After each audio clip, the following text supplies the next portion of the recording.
I'm not the one who's going to pay for this. Wait, Mia, just hang on for a second. I've always been there for you, Mia, haven't I? Can't you just do this one favor for me? When your parents passed away, I stayed by your side. I supported you the whole time.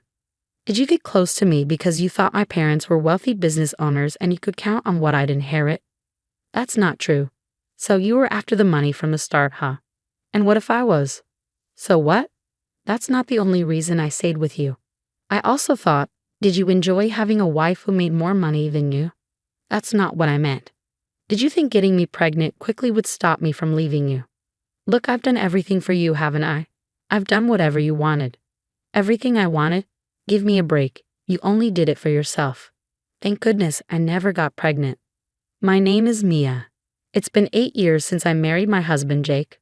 We don't have any kids, and honestly, we've been talking about this since before we even got married. I work at a consulting company and I really love my job. Jake has been saying he wants kids, but I know he doesn't plan to take care of them. Even though he talks about wanting kids, Jake can't seem to let go of the idea that it's the mom's job to raise them. He says it like it's completely normal, like I'm supposed to handle it all. I get how you feel, Jake, but I'm not ready to raise a baby, I told him. Why not? He asked. Because I want to focus on my career. Besides, kids need love and attention from their mom. Kids need love from both their parents, don't they? Yes, but I can't do that right now. If having kids is so important to you, maybe you should find someone else to be with. Someone else? I can't even think about being with anyone but you. I want to marry you too, Jake, but I'm not going to change my mind about this. Jake looked really serious, and we kept having this conversation again and again. After all this, Mia, I still want to marry you, he said one day. I've decided that as long as we're together, I don't need kids. I see, I said. Besides, maybe one day you'll change your mind and want kids. I don't want you to hold on to hope about that, Jake. I really don't know if I ever will. We kept talking it over, and eventually we got married. Both our parents supported our decision, and for a while, our marriage felt great. My husband and I first met in college. He joined the club I was in when he was a freshman, and I was a junior at the time.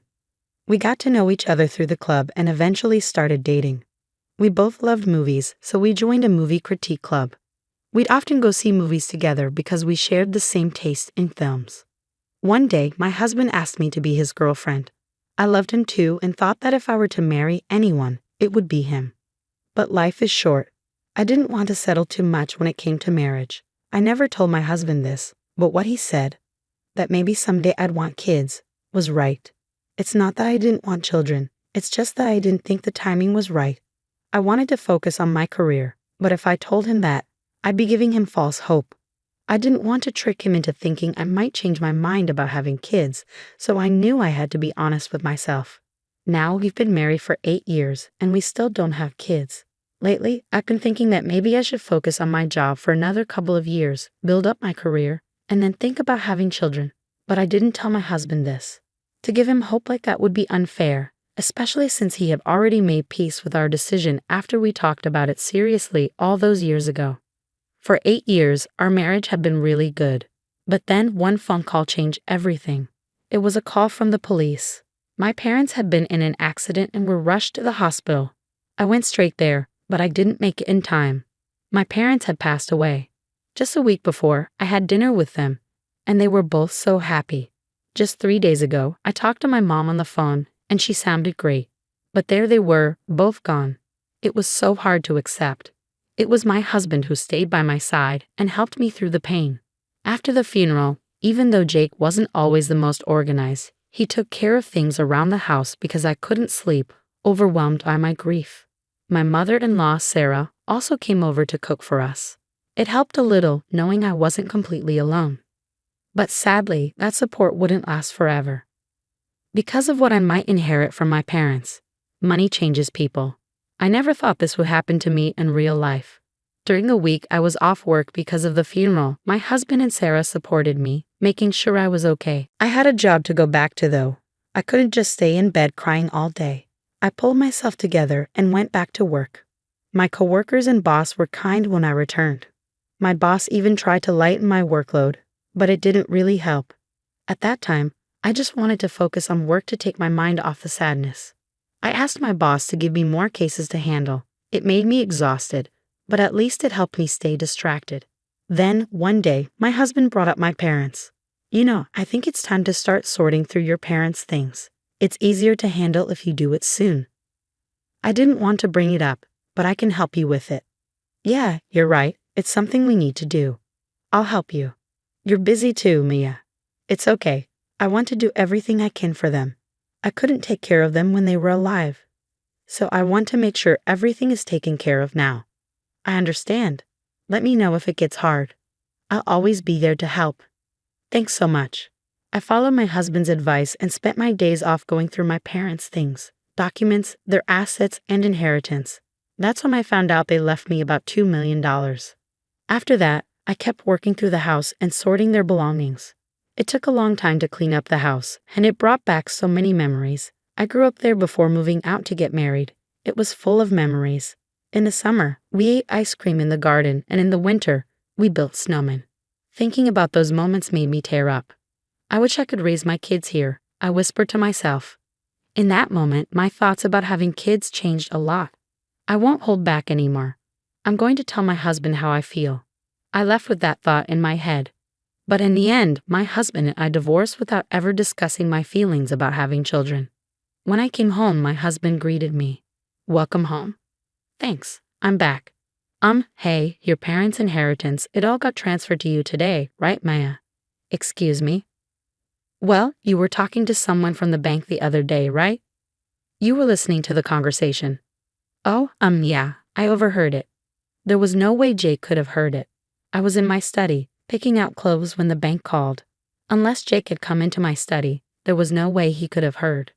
We both have our own study rooms, and we don't usually go into each other's spaces. If he heard my conversation, that means he went into my study without telling me. Something felt off. It's true that you'll inherit $2 million, right? What? I didn't tell you that, did I? No, I found a note on the floor a few days ago. He's lying. I did write that down, but it was in my planner. That means Jake went through my things. I haven't received it yet. Oh, okay. Well, I've got a lot to do right now, so I haven't had time to actually receive it. I see. My husband didn't ask more questions after that, but I could tell he was acting strangely. Was it just me, or was Jake acting strange? There was no way Jake could be after my parents' inheritance. He had been so caring when I was grieving. I kept telling myself it wasn't possible. But the next day, my doubts were confirmed. Mia and her husband, David, came over, and I learned the truth. I'm home. Welcome home, Mia. Oh, and David too. You're all here. Yeah, because today's a special day. What's the celebration? Oh, come on, Mom. Just wait a minute. Remember, Mia hasn't received the inheritance yet. Yeah, but it's already decided she'll get it, right? So that's good, isn't it? What are you all talking about? Oh my gosh, Jake didn't tell you. We're going to rebuild our house. Really? I didn't know about that. Oh, is that so? Well, we'll be waiting for you to pay for it. Huh? We're using your parents' inheritance to rebuild our house. David said something I didn't know before. Apparently, when my parents passed away, John had assumed their inheritance would be a lot. He promised David that he'd use it to rebuild their house and that we'd move in with them. And of course, he planned to use my parents' inheritance for it. You've got to be kidding me. I'm not going to pay for that. Wait, Mia, hold on. I've always been there for you, Mia, right? Can't you just do this one thing for me? When your parents passed away, I stayed by your side, supporting you. I didn't leave. Did you get close to me because you thought my parents were rich and you could count on what I'd inherit from them? No, that's not it. Oh, I remember now. You kept asking me about my parents before we even started dating. What was that about? No, that's... So you were after the money from the start, huh? Well, so what? Even if I was after the money, that's not all I wanted. I also thought you... Was it fun for you to have a wife who earns a lot for you? That's not what I meant. Did you think that if you got me pregnant quickly, I wouldn't leave you? Well, don't I deserve that? I've done everything for you, everything you've asked. You did everything I asked. Oh, please. You did that because it was what you wanted, didn't you? Thank goodness I didn't get pregnant. Hey, Mia, by not having kids, you're not taking care of us as your in-laws, right? So at least pay for a new house. No way. I don't owe you anything. I don't even want to stay married to your son. What did you just say? Oh, Mom, just stop. I did get close to Mia for the money. If we divorce, she'll be the one in trouble because I'll take half of what she owns anyway. Well, I'm fine with a divorce. Getting half of what you own is better for me. Is that so? Then can you just leave since we're divorcing? Huh? Why should I leave? Because I own this house and it's under my name. Are you going to pay the rent? It's $3,500 a month. Can you handle that? How dare you mock me? Of course I can pay that much. Oh, really? With your salary of $2,800 a month, how do you plan to afford rent? Were you investing or something? Well, then I guess I'll leave. Huh? Wait a minute. Actually, I didn't like this house from the beginning, so I'll be the one leaving. But that's not because I can't afford the rent, okay? Okay, if that's what you want. Well then, please leave. It's too bad for you, Mia, that half of what you own is going to be taken away in the end. Sarah said that while looking down on me. But, in any case, David, what was the point of you even being here? He stayed silent the whole time. I don't get why he didn't say anything. After that, I figured things might get complicated with the divorce, so I hired a lawyer.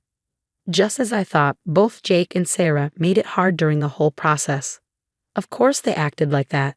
They didn't get my property or my parents' inheritance. John thought he could get at least $1 million from the inheritance. But he didn't know that inheritance doesn't count as shared property in a divorce. He must really be an idiot. But John did try to take some of the shared property away from me. He even claimed $100,000. This is where his father, David, stepped in. It turns out David was fed up with his wife and son. He fully supported the divorce and was even planning to divorce Laura himself. Laura begged David not to leave her, and he agreed to stay, but only if she didn't get anything from me. Laura, not wanting the divorce, tried to change David's mind, but in the end, she agreed not to take anything from me. I'm glad David stepped in. I guess he wasn't quiet for nothing. On top of that, David was the only one who reached out to apologize to me. He promised to keep both John and Sarah in check so they wouldn't bother me. He also expressed his condolences for my parents. After that, my ex-husband and I got divorced, and I was finally free. My ex-husband tried to call me once, asking to get back together, but I ignored him. I didn't owe him anything. Jake and I had lived off my earnings, but now David was handling all of Jake's money, so he won't have much freedom anymore. Jake and Sarah got what they deserved.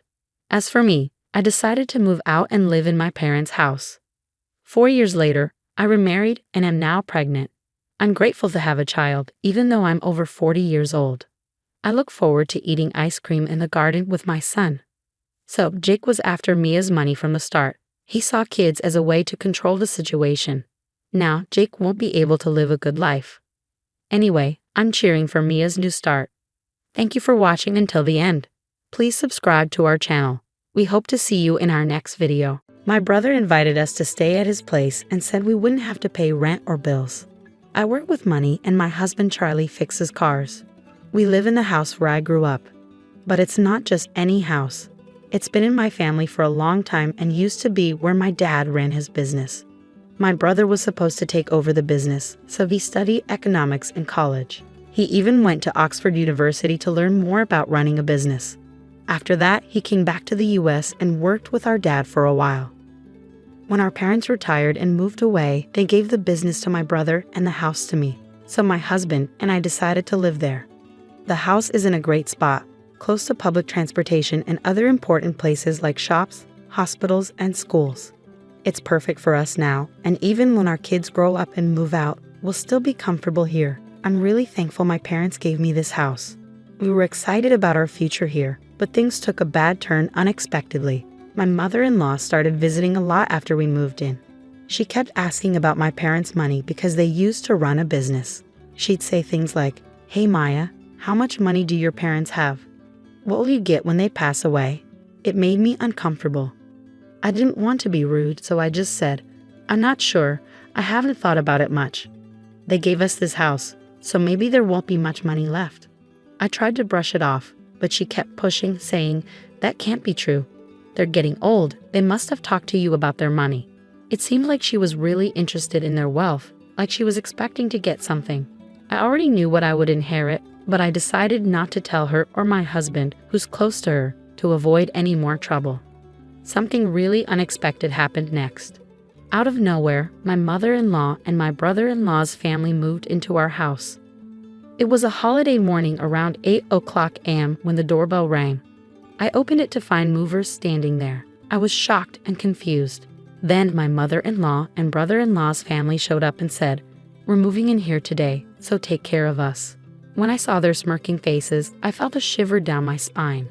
My husband woke up, and when I asked him what was going on, he seemed unfazed and said, "What's the problem?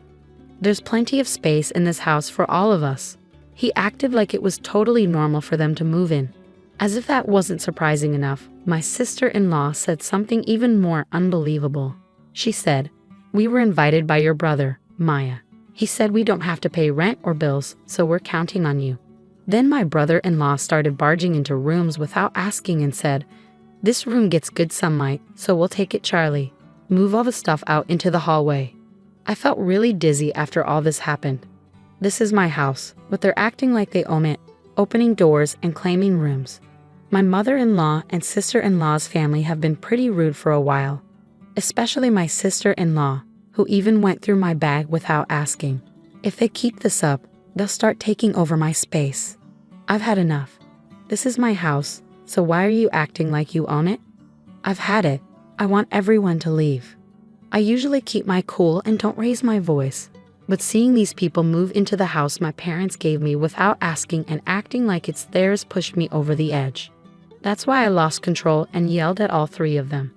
But then something unexpected happened. "How dare you talk to us like that? You're the one who should leave." The moment those words were said, I felt a sharp pain on my cheek. Did I just get slapped? It took me a few seconds to realize what had happened. I was shocked. I couldn't believe it, and all I could feel was the throbbing pain on my cheek. In that moment, something inside me snapped. I can't live with people who would do something like that, but this house belongs to me. I don't want them living here like parasites, so I decided to pack my things and leave, planning to tell my family about what happened. I needed to find a place far away from here, so I rented a monthly apartment for now. I'll have to commute to work from there. As soon as I told my parents about what happened over the phone, I could sense their anger, even from a distance, especially from my dad. He's always been very caring and has adored me and my brother. As a CEO, he was strict, but as a father, he was always kind and ready to help us out of any trouble. I didn't want to drag my parents, who were just about to retire, into this mess, but I had no choice because my rightful home was being taken away from me. While I stayed in the monthly apartment, I was sure that my husband and his family were making themselves comfortable in my house. So I decided to take action based on suggestions from my brother and father. A few days later, during my break, I checked my phone and saw dozens of missed calls and messages from my husband. I knew exactly why he was trying to reach me. I took action and called the water and electric companies to shut off the utilities. Our house relies completely on electricity, and without it, nothing works. We haven't set up solar panels yet, so there's no other way to get power. Since it's really hot right now, living without electricity and water must be tough. My husband's calls were probably about dealing with this situation. Just as I was about to ignore his call, my husband rang again, perfectly timed with my break. "Hey, what's going on? There's no power, and the water isn't running. Did you cut off the electricity and water?" I could tell from his voice that he was in a panic. The house belongs to me, so now that I'm not living there, it wouldn't make sense to keep the electricity and water running, right? That's why I have them shut off. If I kept the utilities on, I'd have to pay the bills even though I'm not living there. I can't agree to that, so I naturally had them turned off. When I explained this to my husband, he got really angry and insisted that I turn the services back on right away. But just because he wants me to doesn't mean I'm going to agree. I get it. If they want to renew the services, they should pay for it themselves. But whenever this comes up, they always say things like, "It's your house, so you should foot the bill." Their words and actions don't match. Anyway, I have no plans to renew the contract or tell them to leave the house immediately. I simply hung up the phone after saying that as my break was ending. Later on, my mother-in-law, sister-in-law, and brother-in-law all called me saying the same thing. They wanted me to reconnect the electricity and water because their room was too hot and uncomfortable, and it was inconvenient without water. But these were their problems, not mine. After listening to their complaints, I told them to deal with it themselves and hung up. I thought they were just being greedy and hoped they'd give up and leave soon. Even after a week went by, there was no sign of them leaving. So I decided to take stronger action. I talked to a lawyer from my father's company about the situation and asked him to send a notice to my husband. The notice was about trespassing. They had entered my house without permission, forced me out, and were using it as if it were their own. I warned them that I was considering taking legal action against them for this. Why did I receive this document from a lawyer? Did things really have to escalate this far? My husband, who seemed surprised and panicked by my actions, came to me seeking a resolution. Knowing how much they care about their reputation, the thought of being sued would be really stressful for them. They definitely don't want to deal with a lawyer, but they also don't want to give up their current lifestyle. So they're likely trying to find a way to convince me to let them stay. I can see through my husband's intentions very clearly, but I couldn't bring myself to listen to their pleas, so I didn't give in to my husband's requests. My husband finally exploded in anger, forgetting he was at work, and yelled at me, "Stop it. Just because we're being a bit sneaky doesn't mean you can act all high and mighty. Go back to how things were and drop the lawyer." Despite his loud outburst, I remained unaffected. Instead, I felt annoyed by his call, thinking, who does he think he is, taking over someone else's house? No matter how much he shouts, my stance won't change. If they continue squatting there, I'll take legal action. They better think twice before acting. Even as my husband continued yelling over the phone, I ignored him and hung up. It felt like a waste of time. I had already discussed divorce with my lawyer. When I got home, I saw missed calls from my mother-in-law and sister-in-law, but I knew they'd only try to settle things. I didn't want to waste any more time, so I blocked their numbers to avoid further calls. After the threat of legal action, my husband's prideful family couldn't bear the thought of being sued. They packed their bags and left the house. With the lawyer's help, the divorce negotiations went smoothly. I arranged for a cleaning service to come in, and finally, I returned to my sparkling clean house. While living separately from my husband's family and then in a monthly rental was comfortable, nothing beats being back in my own home. However, I noticed that the house needed some renovations in certain areas. I discussed this with my father, who introduced me to a reliable contractor. I began planning the renovations with their help. Living alone is really comfortable. I enjoy the freedom of not being tied down by anyone else. I found myself enjoying the freedom of my current life. I could lounge on the sofa without anyone scolding me, eat whatever I wanted without judgment. But then, I received a call from an unknown number after 3 months of silence. Initially, I ignored it, thinking it might be a contractor. However, when the calls persisted, I reluctantly answered, only to find it was from my ex-husband, from whom I had recently divorced with the help of a lawyer. We had made a pact to never contact each other again. So why was he calling now, especially after changing his number? We had agreed through our lawyers to stay apart for good. There was nothing left to discuss, so I asked him not to contact me again. Just as I was about to hang up, he pleaded, "Please just listen to me for a moment. I'm begging you."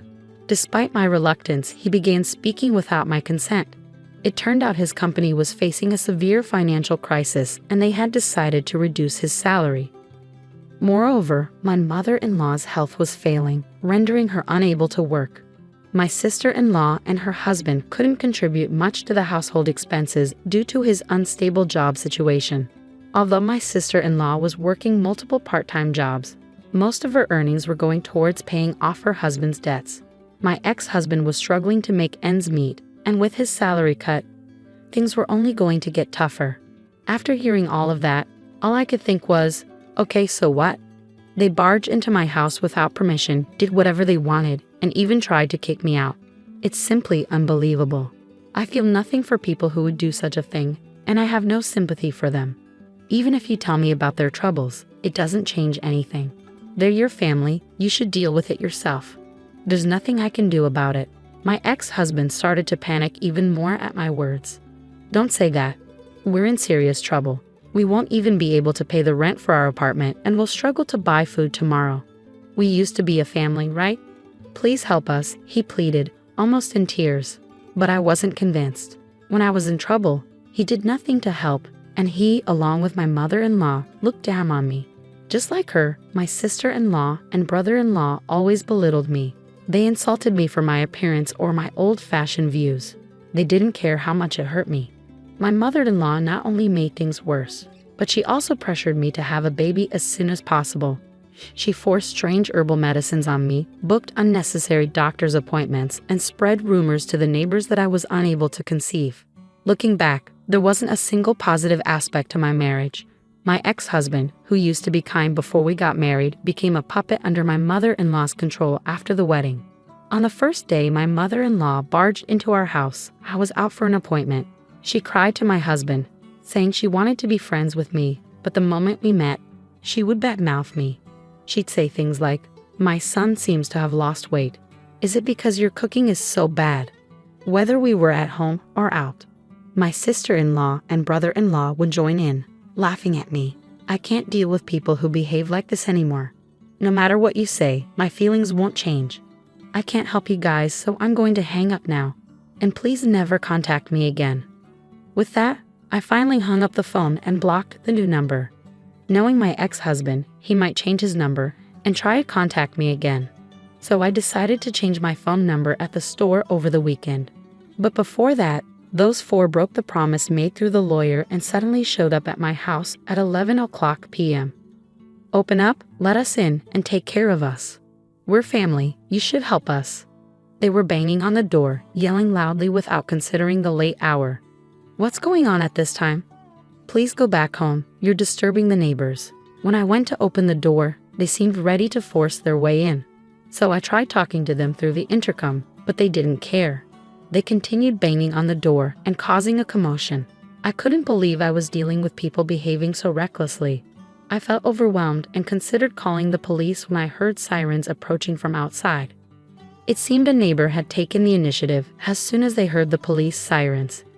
The group, startled, thought I had called the police and attempted to flee. However, with a crowd gathered, escape wasn't an option.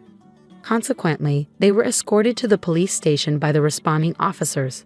I was questioned about the incident and I explained everything that had transpired.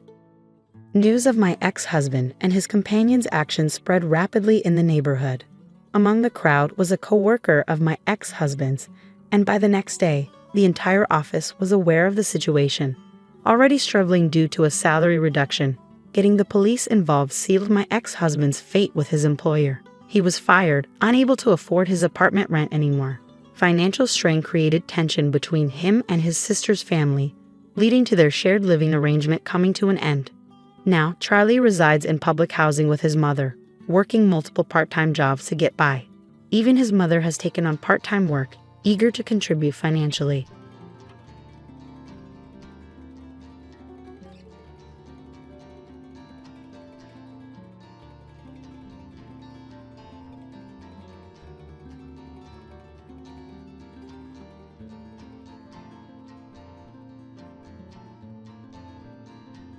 My brother invited us to stay at his place and said we wouldn't have to pay rent or bills.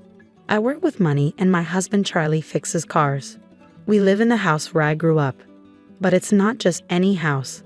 It's been in my family for a long time and used to be where my dad ran his business. My brother was supposed to take over the business, so he studied economics in college. He even went to Oxford University to learn more about running a business. After that, he came back to the US and worked with our dad for a while. When our parents retired and moved away, they gave the business to my brother and the house to me. So my husband and I decided to live there. The house is in a great spot, close to public transportation and other important places like shops, hospitals, and schools.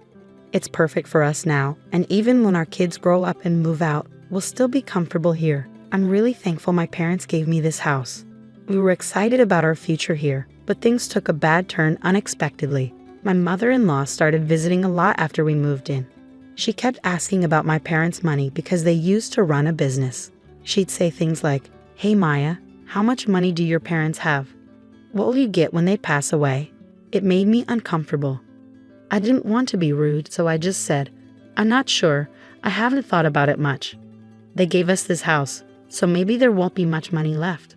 I tried to brush it off, but she kept pushing, saying, that can't be true. They're getting old. They must have talked to you about their money. It seemed like she was really interested in their wealth, like she was expecting to get something. I already knew what I would inherit, but I decided not to tell her or my husband, who's close to her, to avoid any more trouble. Something really unexpected happened next. Out of nowhere, my mother-in-law and my brother-in-law's family moved into our house. It was a holiday morning around 8:00 a.m. when the doorbell rang. I opened it to find movers standing there. I was shocked and confused. Then my mother-in-law and brother-in-law's family showed up and said, "We're moving in here today, so take care of us." When I saw their smirking faces, I felt a shiver down my spine. My husband woke up, and when I asked him what was going on, he seemed unfazed and said, "What's the problem? There's plenty of space in this house for all of us." He acted like it was totally normal for them to move in. As if that wasn't surprising enough, my sister-in-law said something even more unbelievable. She said, "We were invited by your brother, Maya. He said we don't have to pay rent or bills, so we're counting on you." Then my brother-in-law started barging into rooms without asking and said, "This room gets good sunlight, so we'll take it, Charlie. Move all the stuff out into the hallway." I felt really dizzy after all this happened. This is my house, but they're acting like they own it, opening doors and claiming rooms. My mother-in-law and sister-in-law's family have been pretty rude for a while, especially my sister-in-law, who even went through my bag without asking. If they keep this up, they'll start taking over my space. I've had enough. This is my house, so why are you acting like you own it? I've had it. I want everyone to leave. I usually keep my cool and don't raise my voice, but seeing these people move into the house my parents gave me without asking and acting like it's theirs pushed me over the edge. That's why I lost control and yelled at all three of them. But then something unexpected happened. "How dare you talk to us like that? You're the one who should leave." The moment those words were said, I felt a sharp pain on my cheek. Did I just get slapped? It took me a few seconds to realize what had happened. I was shocked. I couldn't believe it, and all I could feel was the throbbing pain on my cheek. In that moment, something inside me snapped. I can't live with people who would do something like that, but this house belongs to me.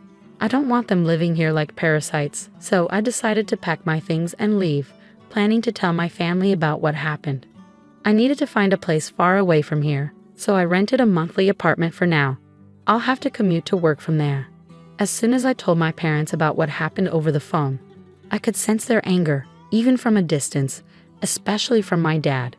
He's always been very caring and has adored me and my brother. As a CEO, he was strict, but as a father, he was always kind and ready to help us out of any trouble. I didn't want to drag my parents, who were just about to retire, into this mess, but I had no choice because my rightful home was being taken away from me. While I stayed in the monthly apartment, I was sure that my husband and his family were making themselves comfortable in my house. So I decided to take action based on suggestions from my brother and father. A few days later, during my break, I checked my phone and saw dozens of missed calls and messages from my husband. I knew exactly why he was trying to reach me. I took action and called the water and electric companies to shut off the utilities. Our house relies completely on electricity, and without it, nothing works. We haven't set up solar panels yet, so there's no other way to get power. Since it's really hot right now, living without electricity and water must be tough. My husband's calls were probably about dealing with this situation. Just as I was about to ignore his call, my husband rang again, perfectly timed with my break. "Hey, what's going on? There's no power, and the water isn't running. Did you cut off the electricity and water?" I could tell from his voice that he was in a panic. The house belongs to me, so now that I'm not living there, it wouldn't make sense to keep the electricity and water running, right? That's why I have them shut off. If I kept the utilities on, I'd have to pay the bills even though I'm not living there. I can't agree to that, so I naturally had them turned off. When I explained this to my husband, he got really angry and insisted that I turn the services back on right away. But just because he wants me to doesn't mean I'm going to agree. I get it. If they want to renew the services, they should pay for it themselves. But whenever this comes up, they always say things like, "It's your house, so you should foot the bill." Their words and actions don't match. Anyway, I have no plans to renew the contract or tell them to leave the house immediately. I simply hung up the phone after saying that as my break was ending. Later on, my mother-in-law, sister-in-law, and brother-in-law all called me saying the same thing. They wanted me to reconnect the electricity and water because their room was too hot and uncomfortable, and it was inconvenient without water. But these were their problems, not mine. After listening to their complaints, I told them to deal with it themselves and hung up. I thought they were just being greedy and hoped they'd give up and leave soon. Even after a week went by, there was no sign of them leaving. So I decided to take stronger action. I talked to a lawyer from my father's company about the situation and asked him to send a notice to my husband. The notice was about trespassing. They had entered my house without permission, forced me out, and were using it as if it were their own. I warned them that I was considering taking legal action against them for this. Why did I receive this document from a lawyer? Did things really have to escalate this far? My husband, who seemed surprised and panicked by my actions, came to me seeking a resolution. Knowing how much they care about their reputation, the thought of being sued would be really stressful for them. They definitely don't want to deal with a lawyer, but they also don't want to give up their current lifestyle. So they're likely trying to find a way to convince me to let them stay. I can see through my husband's intentions very clearly, but I couldn't bring myself to listen to their pleas, so I didn't give in to my husband's requests. My husband finally exploded in anger, forgetting he was at work, and yelled at me, "Stop it. Just because we're being a bit sneaky doesn't mean you can act all high and mighty. Go back to how things were and drop the lawyer." Despite his loud outburst, I remained unaffected. Instead, I felt annoyed by his call, thinking, who does he think he is, taking over someone else's house? No matter how much he shouts, my stance won't change. If they continue squatting there, I'll take legal action. They better think twice before acting. Even as my husband continued yelling over the phone, I ignored him and hung up. It felt like a waste of time. I had already discussed divorce with my lawyer. When I got home, I saw missed calls from my mother-in-law and sister-in-law, but I knew they'd only try to settle things. I didn't want to waste any more time, so I blocked their numbers to avoid further calls. After the threat of legal action, my husband's prideful family couldn't bear the thought of being sued. They packed their bags and left the house. With the lawyer's help, the divorce negotiations went smoothly. I arranged for a cleaning service to come in, and finally, I returned to my sparkling clean house. While living separately from my husband's family and then in a monthly rental was comfortable, nothing beats being back in my own home. However, I noticed that the house needed some renovations in certain areas. I discussed this with my father, who introduced me to a reliable contractor. I began planning the renovations with their help. Living alone is really comfortable. I enjoy the freedom of not being tied down by anyone else. I found myself enjoying the freedom of my current life. I could lounge on the sofa without anyone scolding me, eat whatever I wanted without judgment. But then, I received a call from an unknown number after 3 months of silence. Initially, I ignored it, thinking it might be a contractor. However, when the calls persisted, I reluctantly answered, only to find it was from my ex-husband, from whom I had recently divorced with the help of a lawyer. We had made a pact to never contact each other again. So why was he calling now, especially after changing his number? We had agreed through our lawyers to stay apart for good. There was nothing left to discuss, so I asked him not to contact me again. Just as I was about to hang up, he pleaded, "Please just listen to me for a moment. I'm begging you." Despite my reluctance, he began speaking without my consent. It turned out his company was facing a severe financial crisis and they had decided to reduce his salary. Moreover, my mother-in-law's health was failing, rendering her unable to work. My sister-in-law and her husband couldn't contribute much to the household expenses due to his unstable job situation. Although my sister-in-law was working multiple part-time jobs, most of her earnings were going towards paying off her husband's debts. My ex-husband was struggling to make ends meet, and with his salary cut, things were only going to get tougher. After hearing all of that, all I could think was, okay, so what? They barged into my house without permission, did whatever they wanted, and even tried to kick me out. It's simply unbelievable. I feel nothing for people who would do such a thing, and I have no sympathy for them. Even if you tell me about their troubles, it doesn't change anything. They're your family, you should deal with it yourself. There's nothing I can do about it. My ex-husband started to panic even more at my words. Don't say that. We're in serious trouble. We won't even be able to pay the rent for our apartment and will struggle to buy food tomorrow. We used to be a family, right? Please help us, he pleaded, almost in tears. But I wasn't convinced. When I was in trouble, he did nothing to help, and he, along with my mother-in-law, looked down on me. Just like her, my sister-in-law and brother-in-law always belittled me. They insulted me for my appearance or my old-fashioned views. They didn't care how much it hurt me. My mother-in-law not only made things worse, but she also pressured me to have a baby as soon as possible. She forced strange herbal medicines on me, booked unnecessary doctor's appointments, and spread rumors to the neighbors that I was unable to conceive. Looking back, there wasn't a single positive aspect to my marriage. My ex-husband, who used to be kind before we got married, became a puppet under my mother-in-law's control after the wedding. On the first day my mother-in-law barged into our house, I was out for an appointment. She cried to my husband, saying she wanted to be friends with me, but the moment we met, she would badmouth me. She'd say things like, "My son seems to have lost weight. Is it because your cooking is so bad?" Whether we were at home or out. My sister-in-law and brother-in-law would join in, laughing at me. I can't deal with people who behave like this anymore. No matter what you say, my feelings won't change. I can't help you guys, so I'm going to hang up now. And please never contact me again. With that, I finally hung up the phone and blocked the new number. Knowing my ex-husband, he might change his number and try to contact me again. So I decided to change my phone number at the store over the weekend. But before that, those four broke the promise made through the lawyer and suddenly showed up at my house at 11 o'clock p.m. Open up, let us in, and take care of us. We're family, you should help us. They were banging on the door, yelling loudly without considering the late hour. What's going on at this time? Please go back home, you're disturbing the neighbors. When I went to open the door, they seemed ready to force their way in. So I tried talking to them through the intercom, but they didn't care. They continued banging on the door and causing a commotion. I couldn't believe I was dealing with people behaving so recklessly.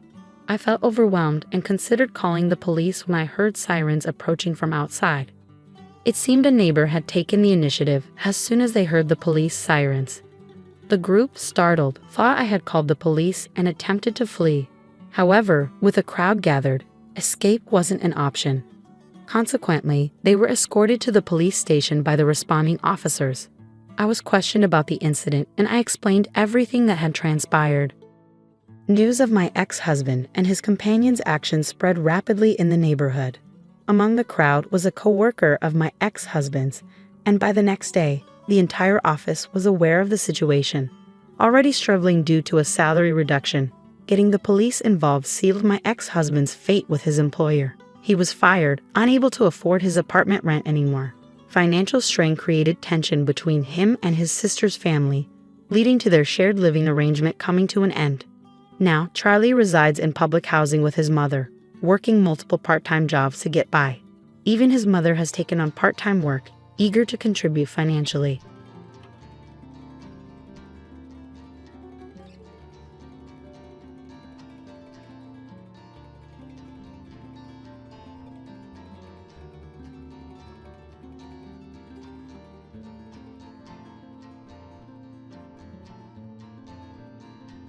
Don't act all high and mighty over a measly $12,000. You're useless. Try cutting off your financial support and see if I care. Even though I've been sending money to my brother and his wife for 10 years, why do they have to berate me like this? Fine by me. With that, I firmly hung up the phone. They should be the ones worried, not me. I won't help them anymore, no matter what happens. My name is Angela. I live with my husband Niles and our son Seth. Niles is incredibly kind. He actively helps around the house and spends quality time with Seth. I've been living a happy life, but I have a concern. It's about my older brother Freddie and his wife Isla, who live in our family home. Our mom, named Jean, retired and moved back home after Freddie and Isla declared they would take care of her. Growing up in a single-parent household, I was worried, so I gladly accepted Freddie's offer. To show my gratitude, I've been sending Mom $12,000 every month. But things seemed off after Freddie and Isla started managing the money. Whenever I forgot to send the money, Ella would angrily call me. Each time, I'd rush to transfer the funds. Mom's behavior also seemed strange lately. She's been distant on the phone, often comparing me to Freddie. Freddie has always struggled academically and isn't athletic.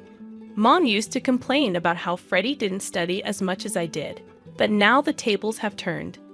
I didn't understand why Mom's attitude changed, but I never stopped the financial support. At the beginning of a new month, Isla calls my cell phone as usual.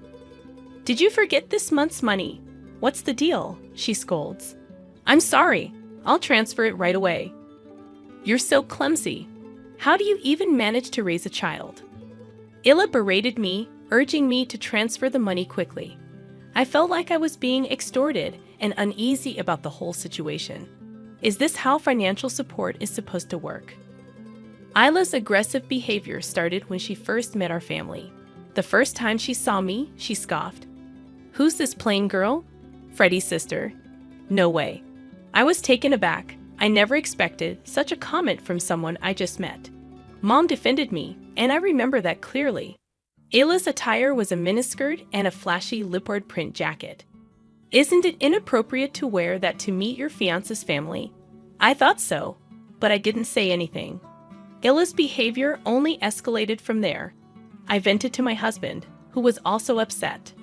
I found solace, but the idea of having her as family was disconcerting.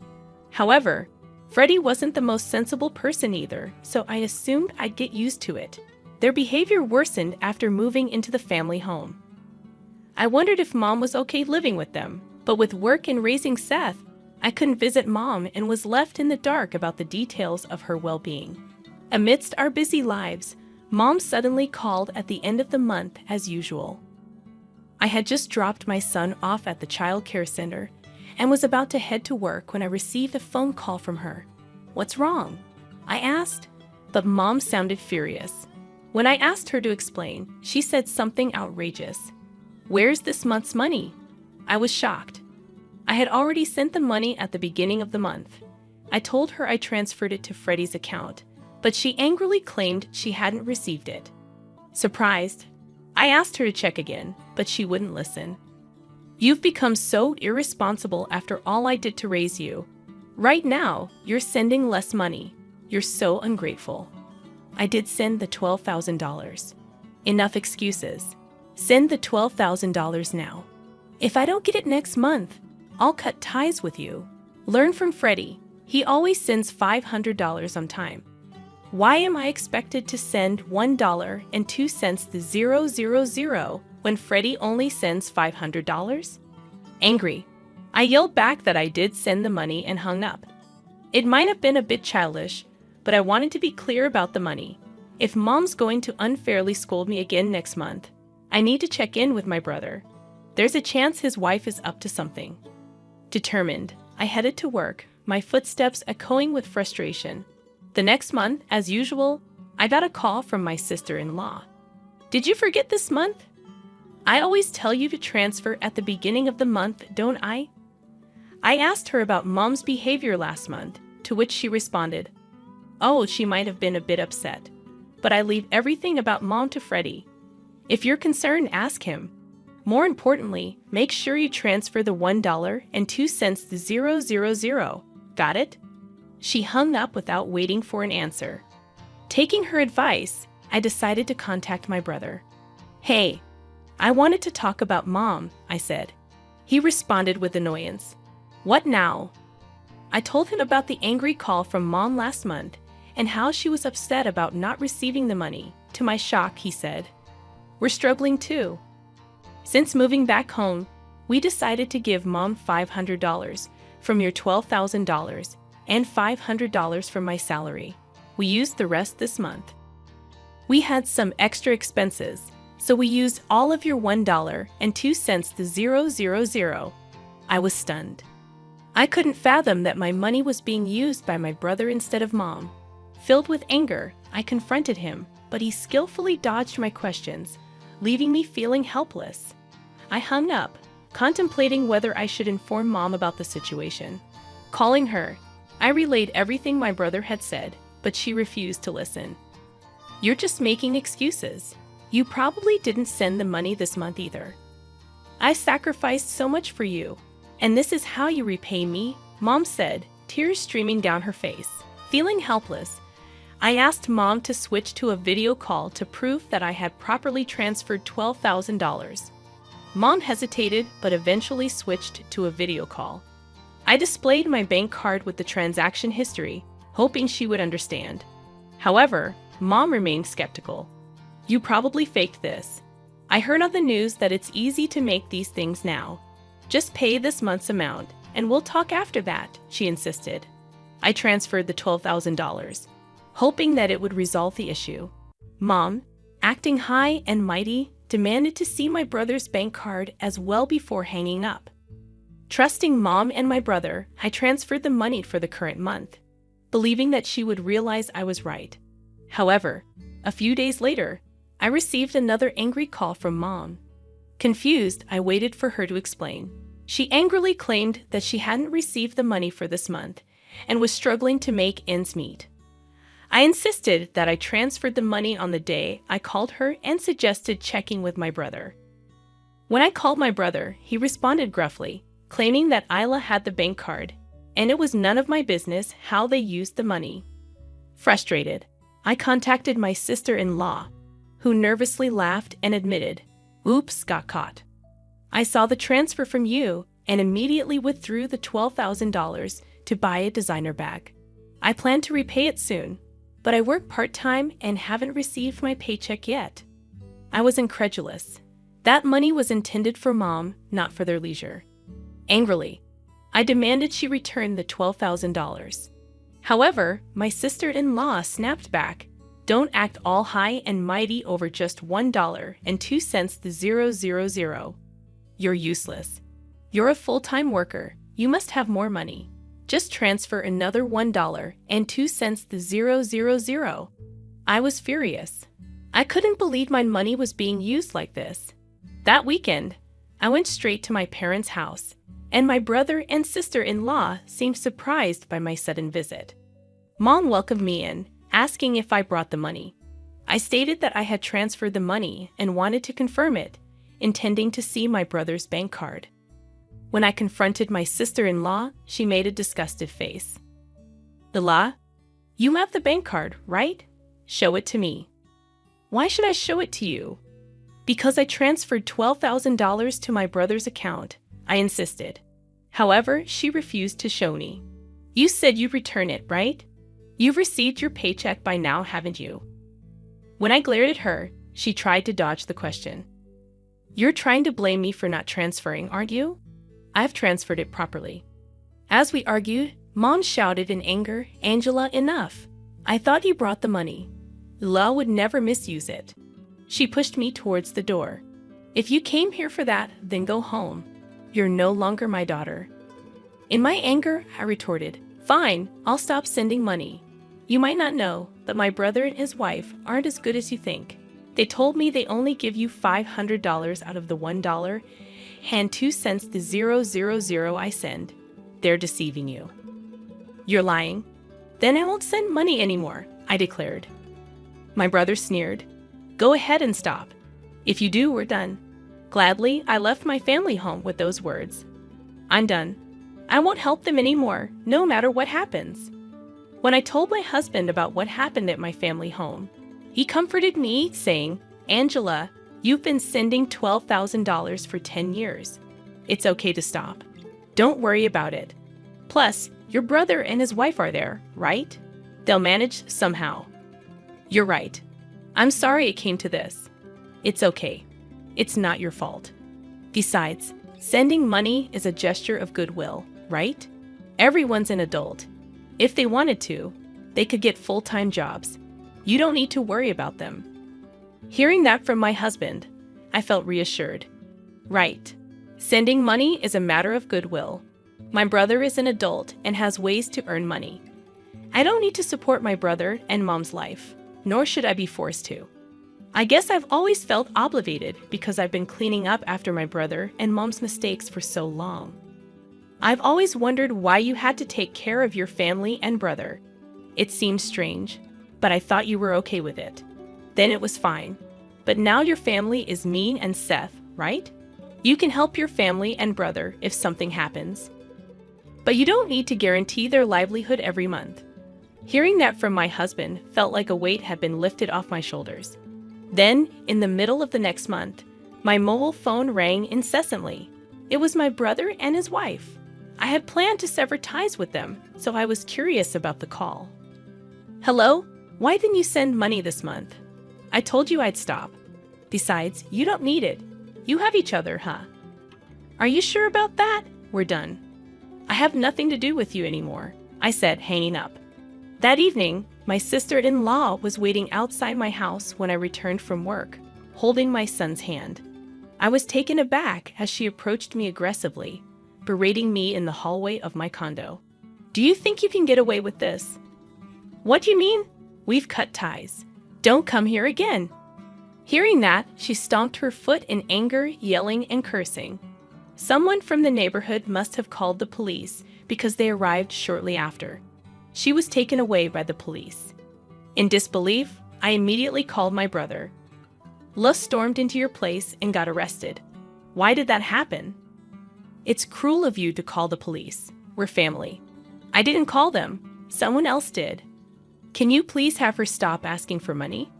It's a bad influence on my son, and I don't want anything to do with you anymore. When I firmly responded, my brother went silent and then began pleading in a weak voice. Look, I work part-time, and Ula works part-time too. Mom's pension is small, and we can't live without your $12,000. You get that right.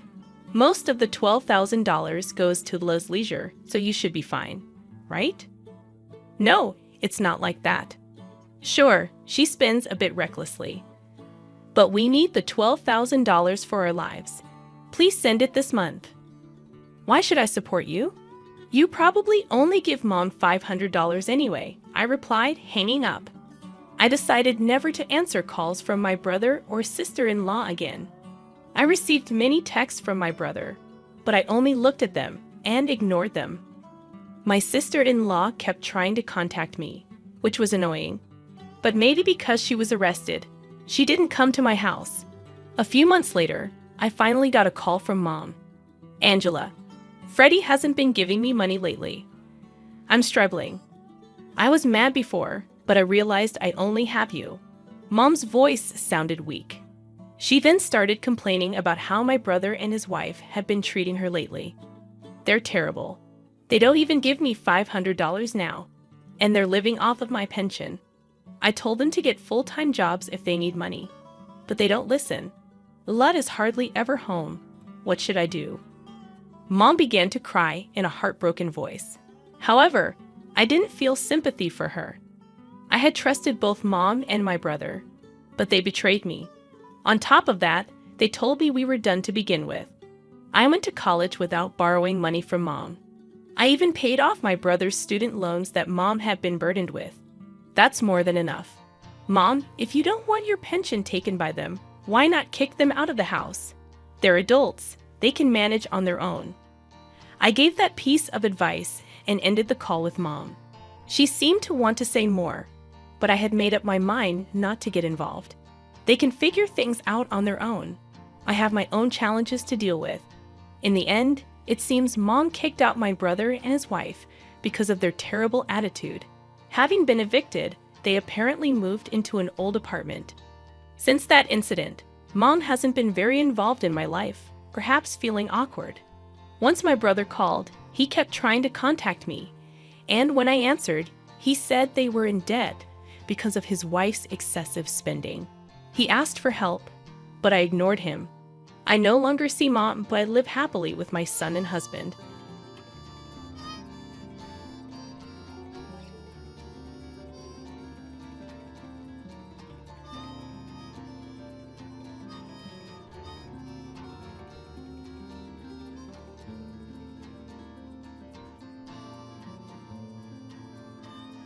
Hi, I'm Jenna. I had just turned 32 when I decided to buy my first house. A quaint little place with a cozy backyard, perfect for my 2 dogs. Buying this house wasn't just a financial step. It was my declaration of independence, my way of claiming control over my own life. The day of the housewarming came with a mix of excitement and nerves. I planned everything meticulously, wanting it to be a blend of fun and formality, a true milestone. My parents were the only family I invited, given the complicated dynamics of extending further. As guests arrived, the afternoon buzzed with laughter and conversation. I was in the middle of showing my college friend Lisa some renovation plans when the doorbell rang again. Expecting a neighbor or a late-arriving friend, I opened the door with a smile, only to find my mom standing there with Carson and his daughter, Vanessa. Carson grinned, though it didn't reach his eyes, while Vanessa looked around my living room like she had just walked into a thrift store. "Jenna, darling, hope you don't mind us bringing a little extra company," my mom chirped, breezing past me without waiting for a response. For a moment, I was too stunned to speak. "Mom, I thought it was just going to be us," I finally said, my voice a mix of confusion and irritation. "Oh honey, I knew you wouldn't mind. Carson really wanted to see your place, and Vanessa's been excited to meet you," she gushed, as if she hadn't ignored my carefully curated guest list.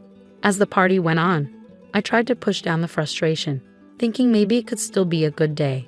But I was wrong. I would have chosen a different color here. "This shade is so 2010, Vanessa said loudly, eyeing my living room with disdain. My friends, caught in the moment, exchanged awkward glances as the room fell silent. My cheeks burned with a mix of embarrassment and anger. This was supposed to be my celebration, my moment. I couldn't let her ruin it. I turned to Vanessa, forcing a tight smile. "Well, not all of us need to follow the latest trends to feel good about our homes. Some of us prefer something more timeless," I replied, sharper than I intended. But it didn't end there. "Why would anyone arrange their living room like this? It's almost like she's never heard of interior design," Vanessa quipped. That was it. I couldn't hold back any longer. My friends, clearly uncomfortable, watched as I marched over to Vanessa. The room grew tense. "You know, Vanessa, if you have suggestions, I'm all ears. But maybe you could share them without insulting my choices in front of my guests," I said, my voice calm but firm. Vanessa blinked, surprised, then scoffed. "I'm just saying what everyone's thinking. No need to be so sensitive."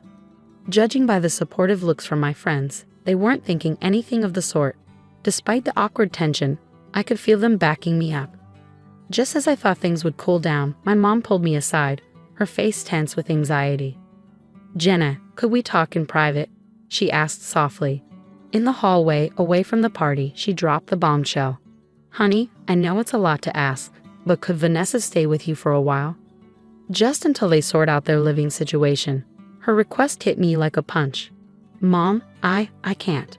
This is my space, and after tonight, it's clear Vanessa and I aren't exactly compatible." Her face fell. "Jenna, she's struggling. You know how tough Carson can be on her. It would only be for a little while." I could feel the weight of her expectations pressing down on me, like so many times before when she tried to fix things by putting me in uncomfortable situations. But this was too much. "Mom, no, I need to set boundaries. I can't have her stay here, not after how she's behaved. I'm sorry, but that's my final answer."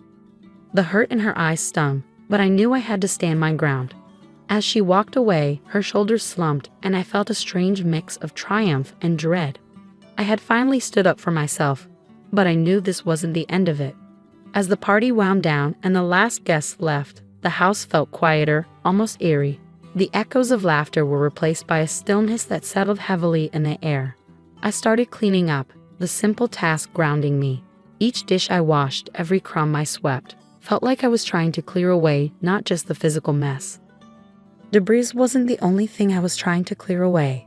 The emotional turmoil that had spilled over throughout the night clung to me.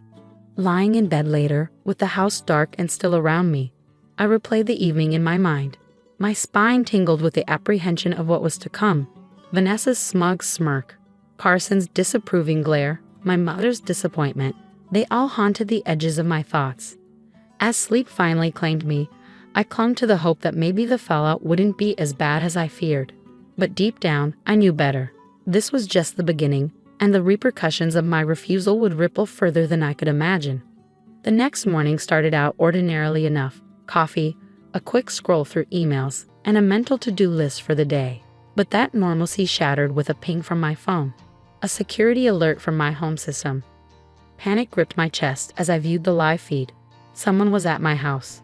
I rushed home, my mind racing with possibilities. Nothing prepared me for what I found. The locks had been changed. My key was useless against the new mechanism. Peering through the window, my blood boiled as I saw Vanessa lounging on my sofa, a smug smile plastered across her face.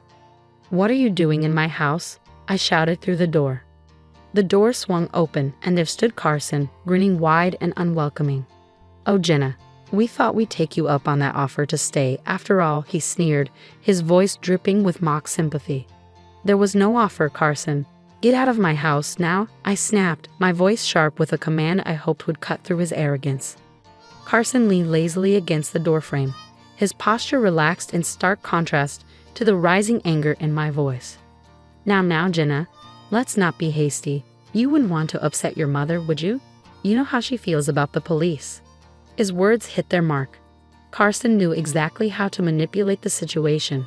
My mother had a deep-rooted fear of the police, stemming from a traumatic incident in her past, and Carson wielded that knowledge like a weapon. But I couldn't let that stop me. This was my home, my sanctuary. Taking a deep breath, I pulled out my phone. "I'm calling the police, Carson. You can't just break into someone's house and change the locks." His smirk faltered, uncertainty flickering across his face as I dialed. Within minutes, the sound of sirens filled the street. The police arrived swiftly, their questions precise. Carson and Vanessa's attempts to spin the situation fell flat against the legal reality of their actions. "I have every right to secure my property," Carson argued, though his confidence waned under the officer's unimpressed gaze. "The locks were changed without permission, and she was not notified," an officer said, making notes in his book. The law was clear. Carson and Vanessa had no leg to stand on. The eviction was quick. Carson and Vanessa were escorted out, their protests muted by the firm instructions of the police. Watching them leave, I felt a mix of relief and sorrow. Relief that my home was mine again, sorrow for the inevitable fallout this would cause with my mother. As the police wrapped up their report, one officer lingered. "Are you going to be okay?" he asked, his tone kind. I nodded, though my heart was heavy. "Yes, thank you. I didn't have a choice." He offered a sympathetic smile before leaving. Once the door clicked shut behind him, I stood in the quiet aftermath. The house felt larger and emptier, the space that was almost taken from me suddenly overwhelming. I walked through each room, reaffirming my presence in the place that had been violated. The weight of the day pressed down on me, a reminder that the battles were far from over. Carson and Vanessa might be gone, but the repercussions would ripple through my family, possibly irreversibly. Yet despite the turmoil, a stubborn flame of defiance flickered within me. This was my home, and I would fight for it, no matter the cost. The silence of the evening was shattered by the sharp ring of my phone. My heart sank as I saw my mother's name flash on the screen. I braced myself for the inevitable conversation. "Mom," I answered, my voice barely above a whisper. "Jenna," she began, her tone thick with emotion. How could you do this to Carson and Vanessa after everything they've been through?" Her words cut deep. I struggled to keep my voice steady. "Mom, they'd broke into my house. They changed my locks. What was I supposed to do? Just let them take over my home?" "You could have handled it differently, Jenna. You know how I feel about the police," she replied, her voice trembling with a mix of anger and disappointment. "Mom, I didn't have a choice. They left me no choice. This is my home, and I had to protect it," I said, frustration creeping into my tone. There was a long, heavy pause, the weight of her next words hanging between us. "I can't believe this. I thought you understood, Jenna. I thought you cared more about your family." "I do care, Mom," I whispered, "but shouldn't my safety and my rights matter too? Why is it always about what I can do for others, never about what's right for me?" The questions tumbled out, years of suppressed feelings fueling my words. "You just don't get it, do you?" Her voice cracked, laced with a mix of anger and sorrow. "I can't support this. I can't be part of it." My throat tightened. "What are you saying?" I asked, dreading the answer. "I think it's better if we don't talk for a while. I need to think about all this." Her final words cut through the air before she ended the call, leaving behind a silence that felt like a void. The phone slipped from my grasp, clattering to the floor. My mother, my lifelong anchor, had cast me adrift over this. I sank into the couch, the soft fabric offering no comfort. Looking out the window, the night stretched on endlessly, and the once comforting contours of my home now felt alien, reshaped by the day's events. Thoughts swirled in my mind of family loyalty, manipulation, and the personal cost of standing up for myself. Was there another way I could have handled it?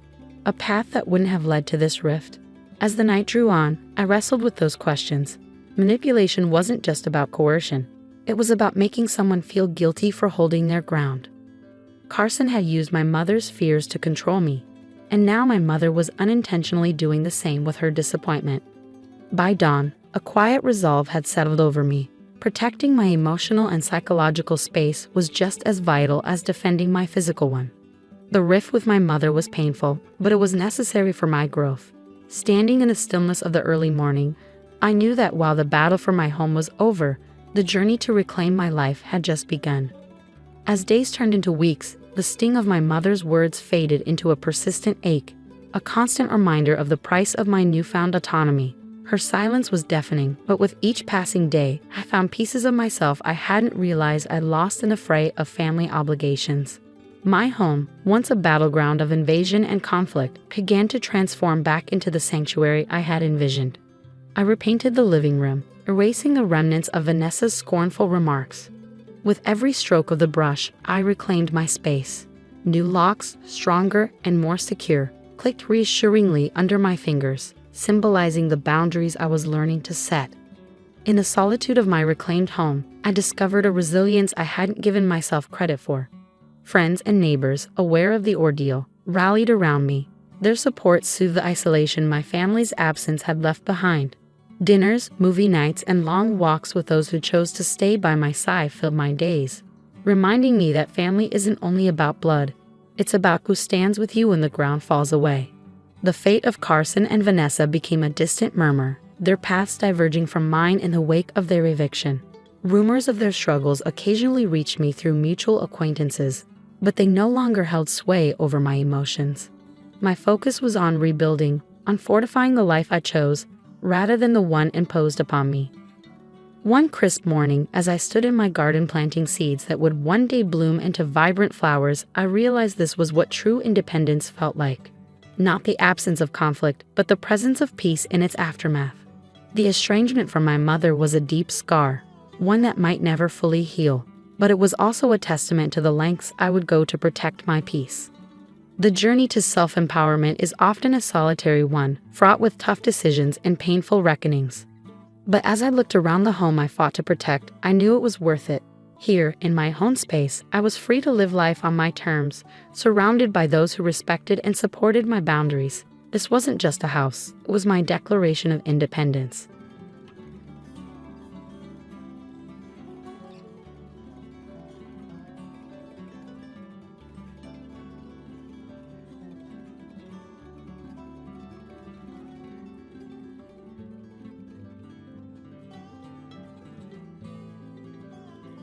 You don't have a room here, so you can sleep in the lobby like a stray dog. With a loud thud, my husband's suitcase was dropped at my feet. The cold spring wind bit into my skin, but it couldn't match the sting of rejection. Just a week ago, when Mark had suggested this family trip, my heart had soared with hope. I thought it might finally be the moment he'd begin to accept me as part of the family. I poured all my love into preparing for the trip, eager to be acknowledged. But now, standing alone in the hotel lobby, I understood everything too well. A sharp shove from behind jolted me, slamming my shoulder into a cold marble column. "Oh, Anna, you were just standing there in the way," my sister-in-law, Heather, remarked with a cruel smile, her eyes sparkling with amusement. "You should curl up in the corner like a stray." Clutching my suitcase, I watched as Mark carefully carried Heather's bags upstairs, his expression one of casual disinterest as he avoided my gaze. "Move to the far corner of the lobby. Your presence brings down our family's dignity," he said coldly, walking off with his sister, shoulder to shoulder, as they made their way to the third floor. Behind me, my mother-in-law's laughter cut through the lobby like a jagged blade. "Better than being outside in the cold, isn't it? Compared to being homeless, the lobby's a luxury," she sneered. They had booked 3 rooms, deliberately excluding me. Again. For years, I had swallowed their cruelty, desperately trying to preserve the family bond one craved. Losing my father as a child had left me yearning for new ties, for a sense of belonging. I endured everything, convincing myself that if I tried harder, if I were a better wife, they might finally value me. But tonight, standing under the chandelier's harsh light, the ache in my shoulder was nothing compared to the turmoil churning inside me. My fingers gripped my phone tightly as I felt something deep within me break apart. With trembling resolve, I took a deep breath and began to dial. My name is Anna James. I'm 35 years old and a full-time housewife. I married Mark 3 years ago, thrilled at the idea of gaining a new family. Having grown up with just my mother after my father passed, I treasured the concept of family above all else. Before we married, I had built up $5 million in assets through careful stock investments. I never believed financial matters needed to be shared between spouses, but 1 year into our marriage, Mark came home late one night, reeking of alcohol, with tears in his eyes. He confessed to being buried in gambling debt. He begged for my help, saying he couldn't handle it on his salary alone. Moved by his plea, I decided to trust him. The very next day, I told him about my savings. That decision changed everything. Mark's demeanor shifted overnight. He began boasting to his family about my financial success as though it were his own achievement. I hoped this shared confidence might bring us closer, but instead, it became the foundation of his growing entitlement. "Anna, I'm a bit short this month," he'd say, month after month, his paycheck spent on luxuries for himself. If I hesitated, he'd guilt me. "Oh, I get it. A poor guy like me doesn't deserve nice things." I'd sigh, open my wallet, and remind myself that marriage was about partnership, but his requests only grew bolder. Mark spent the money carelessly, expensive golf gear, lavish dinners, designer clothes, while brushing off my concerns with smug jokes. "I have such a generous wife. Aren't I lucky?" Heather and my mother-in-law took advantage of my generosity too, treating my savings like a shared family resource. Heather's thinly veiled sarcasm grated on me. "Mark is so lucky to have such a wealthy wife." She resented my financial independence, and her bitterness often spilled out in cutting remarks. "Embroidery? Isn't that such a grandma hobby?" She mocked when she saw the cherry blossom piece I had embroidered with my late mother. The craft was a cherished connection to my mom, but her words stung nonetheless. Over time, their relentless scorn and reliance on me drained me. I supported Heather's rent and living expenses, covered for Mark's irresponsibility, and endured their barbs, hoping that one day, they might see my value. But now, as I stood in that hotel lobby, the weight of their cruelty finally broke something inside me. Under the cold, indifferent gaze of my husband and his family, I realized I couldn't do this anymore. It was time to reclaim my life. I had listened to Heather's complaints and supported Gemma financially, all with the hope of strengthening our family bonds. At first, Mark respected my success, Gemma was considerate, and Heather treated me like a sister. But over time, everything shifted. Mark's demands grew, Gemma's dependency deepened, and Heather's bitterness sharpened. Still, I held on, telling myself they would eventually understand and accept me. "Thank you, Anna. I'll make sure to pay this month's rent by tomorrow," Gemma would say every month, her words a hollow promise. Her account was never touched, so I'd deposit $1,200 directly to her landlord to keep her from losing her home. "Mom, are you sure you've handled the rent?" Mark would ask her occasionally. "Oh, I'm managing just fine," she'd reply with a smile, pretending she was independent. It hollowed me out, knowing she relied on me while pretending otherwise. Yet, I couldn't bring myself to tell Mark the truth. Each month, as Mark grew more oblivious to my sacrifices, I began seeing through his dependence, his mother's cunning, and Heather's malice. Embroidery became my refuge, my escape into a peaceful world where I felt close to my late mother. Each stitch was a quiet conversation with her spirit. But even this sacred part of my life wasn't safe from intrusion. "Anna, why don't we have tea together? Let's spend time as a family," Gemma would suggest. If I declined, her friendly facade would vanish. "How dare you act this way? Aren't we family?" Heather would join in with her sharp tongue. "Isn't family important to you, Anna?" Even Mark took their side. "Why can't you just get along with my mom and sister?" he'd say dismissively. Slowly, the joy embroidery once brought me faded. Each prick of the needle began to feel like a stab of guilt and judgment. My home, which should have been my sanctuary, had become suffocating, yet I couldn't let go of the one thing that connected me to my mother. "Anna, I want to get new golf clubs," Mark said one day, his tone insistent as always. When I declined, he leaned into his well-worn tactic of guilt. "You know where I come from, don't I deserve nice things for once?" Then there was Gemma's predictable monthly plea. I could really use help with rent again. I no longer hesitated. I silently transferred the payment to her landlord. But when I saw Gemma proudly showing off a new designer handbag, the truth became painfully clear. Mom's got the good stuff, Mark said, grinning. It struck me then, my sacrifices weren't appreciated, they were wasted. And still, Mark's sense of entitlement knew no bounds. Anna, you should treat me too, he joked. I began questioning why I continued to enable this behavior, trapped by a false sense of duty. Then, one day, Mark surprised me. Hey, Anna, let's do something special for your birthday this year, just the two of us, how about a trip? I looked up, startled. In 3 years of marriage, we had never celebrated my birthday together. He always claimed he couldn't afford it, telling me to treat myself with my own money. This time, he seemed genuinely enthusiastic. I'll plan everything, it's your birthday, after all, he said, scrolling through hotels and sightseeing spots. When he showed me a picture of a luxury hotel with grand chandeliers and an elegant lobby, my heart lifted, just a little. As the trip date approached, Mark grew restless, glued to his phone, texting and occasionally smiling to himself. Is everything okay, Mark? I asked. Oh, yeah, nothing, just stuff, he replied vaguely. 3 days before the trip, he came home early, his tone oddly serious. There's something I wanted to talk about. My heart sank slightly. So, my mom found a restaurant nearby she really wants to try. I thought it'd be nice to invite her along, he said, almost casually. Why? I whispered, feeling an uneasy weight settle in my chest. Come on, Anna, she'd love it. It'll be family time, right? Family time. In Mark's world, family always meant his mother, his sister, and maybe me. Oh, and my sister will be coming too, he added, hesitating as though he knew how wrong it sounded. His explanation felt rehearsed. My birthday trip had somehow morphed into a family affair. My sister's husband and she had a big argument, so she could use the break, you know, he added, his tone sympathetic. This was supposed to be my birthday, I said softly, my voice trembling. What's the problem? It's just family, his voice sharpened, shifting blame onto me. So what, Anna? Are you really that against having them with us? I swallowed my response. Somehow, his challenge felt like another game he'd already won. On the morning of the trip, Gemma and Heather stood at the station, waiting as though they'd been part of the plan all along. Anna, we're all set to go, right? Heather's voice was laced with sweet mockery. Isn't this perfect? A family trip on your birthday, she added, her sarcasm dripping with satisfaction. I stood silently on the platform, my last flicker of hope extinguished. 3 years of marriage, so many sacrifices, and for what? A hollow sense of belonging to a family that never truly wanted me. I closed my eyes, feeling a faint breeze touch my cheek.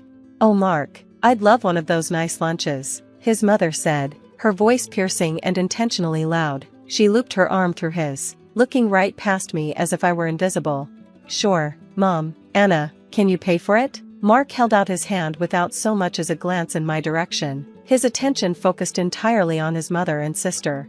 Resigned, I handed over my wallet, feeling the familiar weight of his disregard. I'll have the shrimp stir-fry, make it just like Mark's order, it's what he loves after all, his mother said with a smug glance in my direction. Same for me, nothing like family all enjoying the same thing, huh? Gemma chimed in. The three of them exchanged smiles, leaving me an outsider on what was supposed to be my special day. On the train, Mark sat between his mother and sister while I was relegated to a seat across the aisle. So Mark, last night was awful. My husband, well, you know how he is, Gemma began, her dramatic complaints filling the train car and drawing glances from nearby passengers. I sat quietly, weighed down by their voices and the pointed reminders of all the things I supposedly didn't understand. And Anna, without kids or a career, you wouldn't understand what I go through, Gemma added, her tone dripping with condescension. True, Anna's got it easy, doesn't she? Heather laughed. Mark chuckled lightly, as if it were all harmless banter. They kept going, their jabs at me interspersed with barbs at each other, while Mark passively played along. By the time we reached the hotel, any illusion of a warm birthday celebration had been thoroughly shattered. In the lobby, I waited quietly as they checked in. Hello, Mr. James, your reservation includes 2 rooms, the desk clerk informed him. Mark turned to me with a smug smile. Oh, Anna, I only booked 2 rooms. Mom and I will share one, and my sister has her own. Where am I supposed to stay? I asked, incredulous. There's enough room for you, But hey, the lobby has some comfy couches. Lucky you, right? Gemma and Heather laughed openly, their satisfaction blatant. Look on the bright side, Anna. Better here than outside in the cold like some stray dog, Heather added, her voice dripping with mockery. Mark grabbed my wallet again, extracting a few bills. Don't worry, Anna, we'll grab some drinks in your honor, he said as he walked off with his mother and sister, leaving me standing alone in the lobby. As they disappeared, I gazed up at the chandelier overhead, feeling a strange calm settle over me. It was a turning point. I took out my phone and whispered, "What a shame," before feigning a predicament. "Is there anything we can help you with, ma'am?" the front desk staff asked politely. Actually, yes, I spoke to the owner in advance, and he assured me I'd be well accommodated, I replied with quiet confidence. The staff's demeanor changed instantly. Recognizing the owner's name, they scrambled to assist me. Moments later, I was upgraded to the presidential suite, treated to a private dinner, and pampered like the only guest that mattered.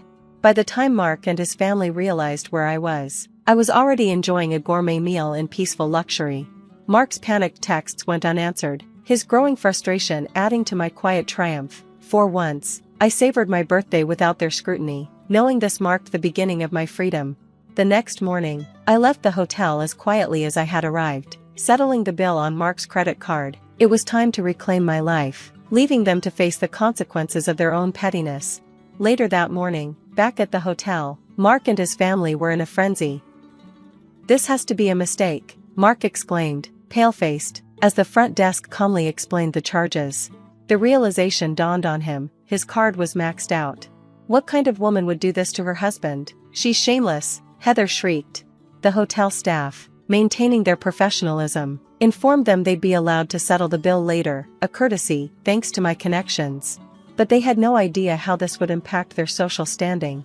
When I returned home, the house was silent, and for the first time, I felt peaceful. I opened the curtains, letting in the fresh spring sunlight, and took a deep breath of relief. An hour later, the front door slammed open. "Anna, what the hell were you thinking?" Mark's furious voice was accompanied by his mother's shrill anger and Gemma's snide remarks. They berated me, raising their voices as if to humiliate me into submission, but I simply watched them, my expression calm and unreadable. "Why don't we continue this discussion outside?" I suggested coolly. They paused, caught off guard. "After all, you wouldn't want the neighbors to hear what's been going on, would you?" I walked them out and, with quiet resolve, confronted everything they had hidden. "By the way, here's the truth about the support I've given your mother all these years."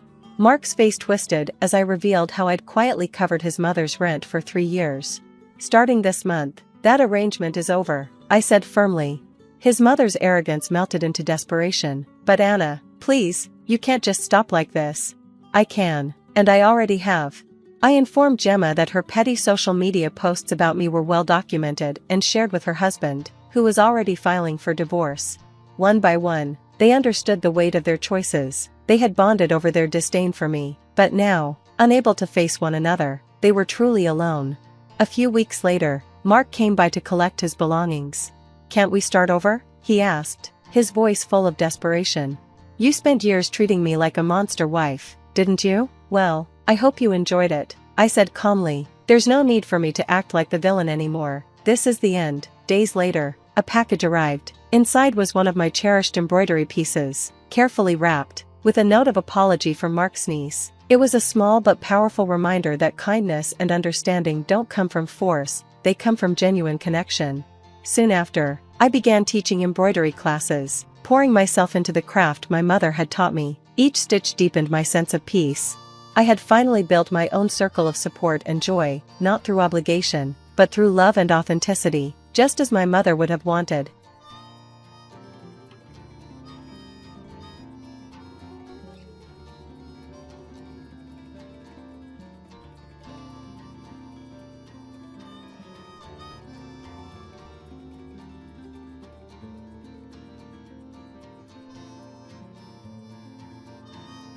On the morning of the 25th, the president unexpectedly informed me that I was terminated. He explained that his daughter would be taking over my position, and therefore he required my immediate resignation. I stood there, stunned, unable to respond. That particular day was crucial for handling payments to our suppliers, some of which were longtime partners whose transactions I oversaw personally as a gesture of goodwill. Despite this, he suggested I take the day off as a parting gift and quickly ushered me out, the office door snapping shut behind me. My name is Donna, and I've been with this family-owned paving company since high school, working as a clerical assistant for over a decade. The company, with a staff of around 32, had always felt like a warm, welcoming place under the leadership of the founder, who was both president and an active part of our daily operations. His wife, Brenda, often helped with various tasks, and their daughter, Carol, was skilled in both field and office work. Her husband, a well-respected site manager, earned the loyalty of the on-site teams. Despite being the founding family, they treated everyone equally, fostering a harmonious work environment. This atmosphere shifted dramatically when the founder stepped down after a cancer diagnosis, passing the presidency to Carol's husband with everyone's support as we all wished the founder well in his health battles. But an unexpected twist came when the founder's estranged son, Anthony, resurfaced after 33 years of silence. Disowned decades ago, he returned with his family, and the company's dynamic changed almost overnight, marked by my abrupt and disheartening dismissal after years of loyalty.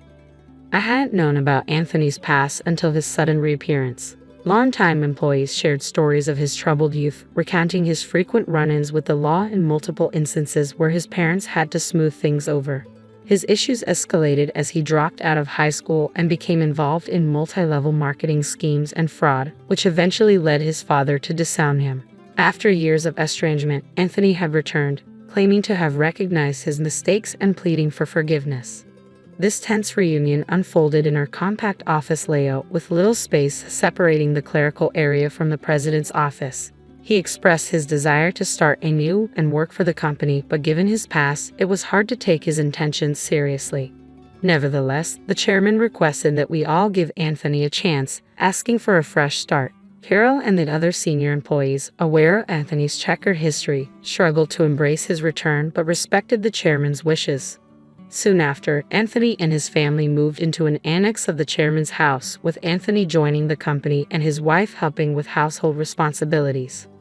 I only saw their daughter once during a brief visit to the office. She looked like a college student. The chairman was convinced that Anthony had genuinely changed after enduring hardships, and Brenda was thrilled to have her son back, hoping it would restore unity within both the family and the company. But this optimism faded quickly. Before long, Anthony began stirring up tension, insisting that, as the eldest son, he was the rightful heir to the presidency. This bold claim soured his relationships with Carol and her husband, the site manager. Despite putting on a diligent front around his father, Anthony contributed little real work and frequently belittled the value of physical labor and those who performed it. His dismissive attitude toward the staff, whom he referred to as mere worker ants, swiftly alienated him. Several younger employees were so demoralized by his behavior that they felt compelled to approach the chairman directly, explaining they could not work under such conditions. Despite these concerns, the chairman and Brenda tried to mediate, urging patience and a broader view of the situation. Meanwhile, the chairman's health deteriorated, possibly from stress, leading to his hospitalization 5 months ago. During this vulnerable period, Anthony unilaterally declared himself president, ignoring the staff's preference for the original succession plan, which designated Carol's husband as the successor. Swayed by parental affection or perhaps clouded judgment, the chairman allowed this change, creating a deep rift within the company.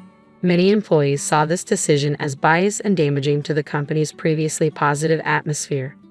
With morale plummeting, Carol and her husband quietly took on the burden of keeping the company afloat. This shift in responsibility meant that many administrative tasks, once shared by Brenda, Carol, and me, fell entirely on my shoulders.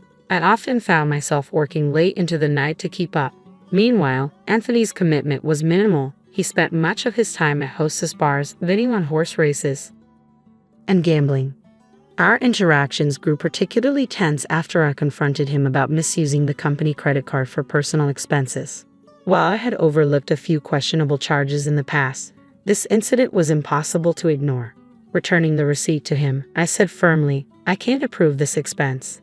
Anthony's response was sharp. "Why not?" I replied, "This is for your wife's corrective underwear. It's not a business expense." Anthony's face flushed with anger. Don't challenge me. She's the president's wife. It's only natural for her to dress well. This is a valid expense. The exchange left a bitter edge to our already strained working relationship, as Anthony's disregard for boundaries and resources became more evident by the day. I was stunned by his reasoning. The expense was $8,000, a substantial amount by any standard, but his next suggestion left me speechless. Then let's make selling corrective underwear our new business venture. We'll categorize it as inventory so it counts as an expense. He looked genuinely pleased with this idea. We're a paving company, I managed to say. Undeterred, he continued, so what? We'll tell clients that if they don't buy from us, we'll cancel their contracts. Everyone will buy. It's easy money. $38,000 for a set. He laughed at his own idea, but I was horrified. That's absolutely unacceptable, I responded sharply. It would ruin our credibility. From that moment on, I became the target of his disdain. Daily, he belittled me, and the situation became so unbearable that I often thought about quitting. But my loyalty to the chairman, who had always supported me, and my concern for my colleagues, who would undoubtedly face more hardship if I left, kept me from doing so. Besides, I couldn't afford to lose my income suddenly. I resolved to endure it, biding my time and planning to leave when I could do so responsibly. Then, unexpectedly, I was fired. As I processed this abrupt turn, I knew my sudden departure would create issues for our clients. With determination, I approached him. I can't just leave without proper notice and a handover, I insisted. Your daughter will struggle with the workload on her own, especially today with her supplier payments due. His face turned red with anger. Shut up. I told you to resign because my daughter is starting today. Let the payments wait until the suppliers come to collect. There's no need to pay them up front.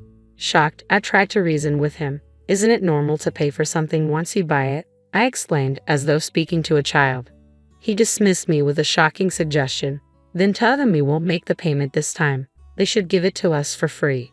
That's not how business is done, I replied, astounded. You're completely useless, he snapped.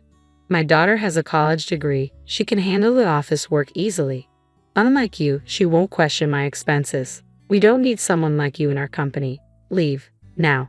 It became clear he wanted his daughter to take over accounting to justify personal expenses as business expenditures. Fine, I said, but don't think I'll regret this. With a heavy heart, I gathered my belongings and left. Concerned for our clients, I immediately called Carol, knowing she and Brenda were preoccupied with the chairman's health, but trusting her to handle the urgent situation.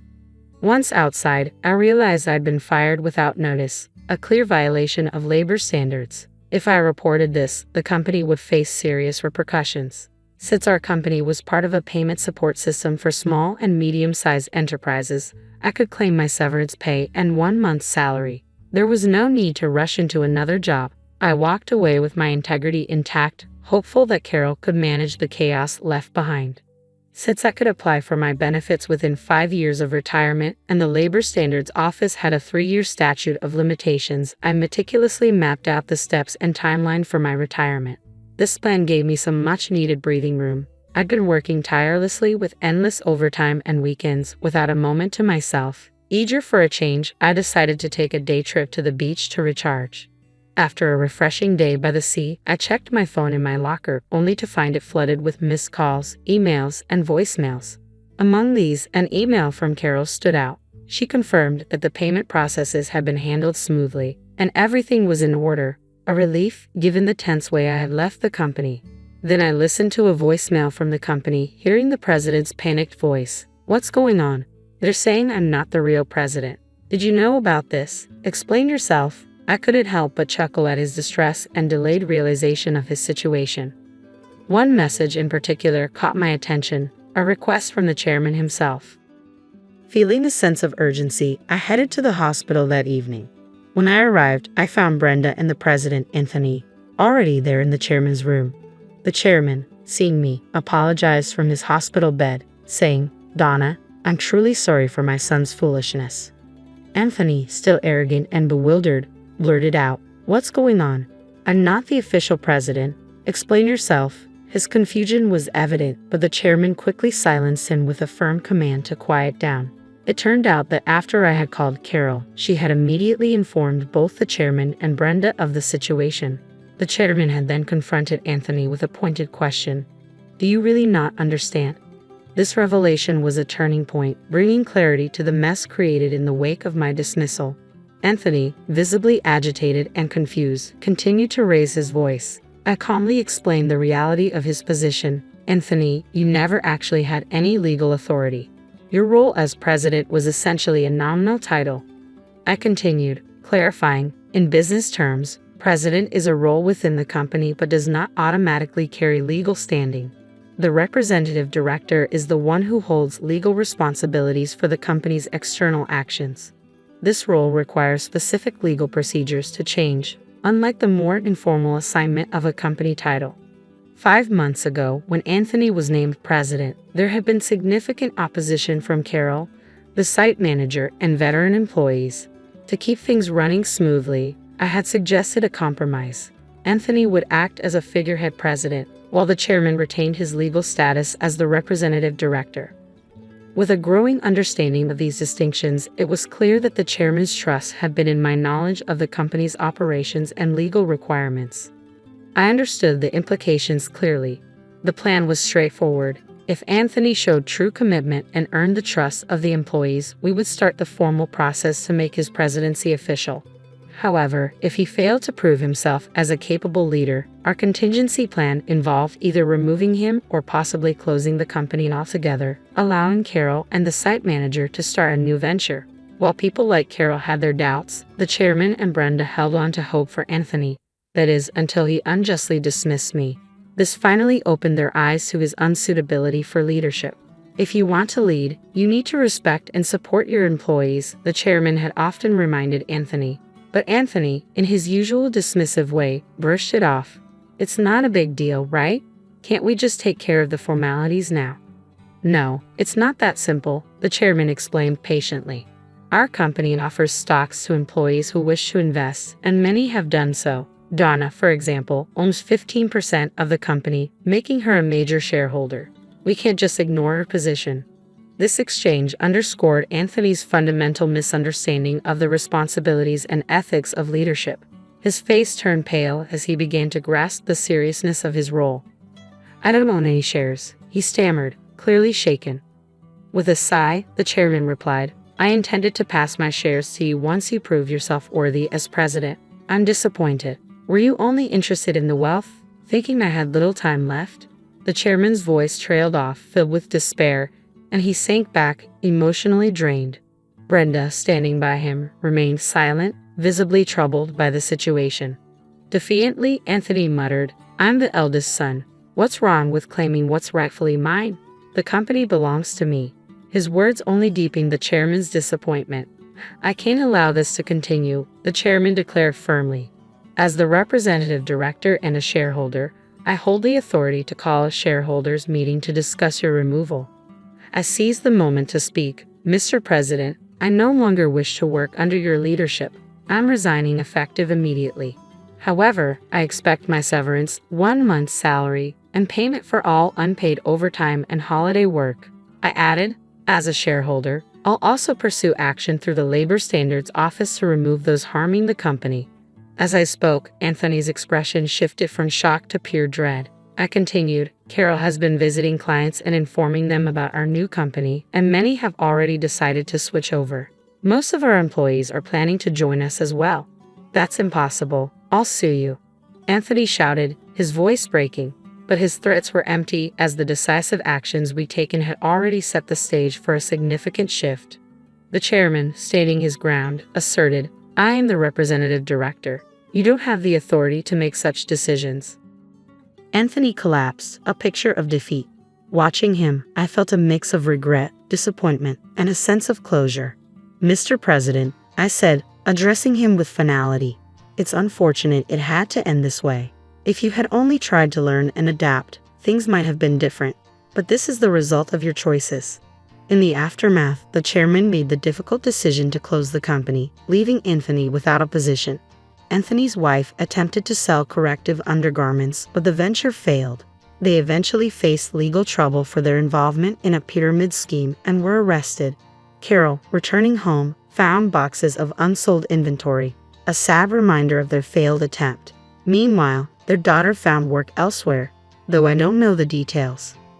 I am now happily employed at the new company Carol and the site manager established.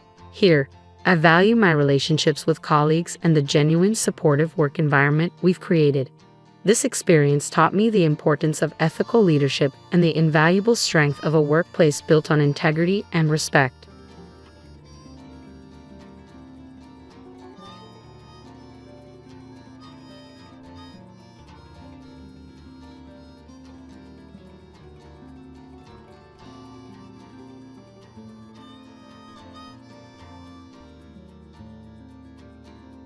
We're using your mother-in-law's savings for this trip, Carol announced, her tone oddly casual. It'll eventually become Tyler's inheritance anyway, so it's fine, right? She added, as if to justify their actions. My brother and his wife had rushed over immediately after my mother passed away, not to offer condolences, but to seize her bank book and withdraw her savings before I could even submit her death certificate to the government office. You used Mom's money, huh? I managed to ask, trying to suppress my anger. Carol's response was shockingly nonchalant. Yeah, we spent about $10,000 on the trip. Oh. The audacity of my brother and his wife, conspiring to use my mother's money without permission, made me furious for a moment. But then I remembered something. These people didn't know. I couldn't help but laugh. My condolences, I said, barely holding back my laughter. Carol looked puzzled by my sudden outburst. What's wrong with you? Did the shock of us using the money make you go crazy? Of course, I wasn't going crazy. I just couldn't help but laugh when I imagined the surprised faces of my brother and his wife when they found out the truth and faced their miserable fate. Their carefree days were probably numbered. I am Samantha, a very ordinary office worker raised by kind parents. My parents were always good-natured, constantly thinking about what they could do for others. Their kindness sometimes led them to being deceived or burdened with unfair responsibilities, but I admired them nonetheless. However, my brother Tyler had a completely different personality. He was always calculating what was beneficial for him and acted accordingly. To him, our parents, who would go out of their way to help others, were incomprehensible.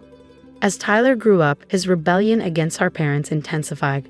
In high school, he began to demand more money from them, saying, "If you can afford to do something for others, you can give me more allowance." Despite accepting Tyler's personality, our parents never changed their beliefs. Their unwavering character only frustrated him more. Tyler's negative feelings towards our parents only grew stronger in college. Taking advantage of the fact that our parents paid for his tuition, Tyler spent his college days partying and eventually failing a year, causing them trouble. Parents should naturally devote themselves to their children, right? Or can you only be kind to others but not your own family? Tyler would argue, justifying his selfish behavior. After graduating college, Tyler moved out and started living on his own. Although he left home without notice, he complained. Living a decent life on his first paycheck seemed impossible for Tyler.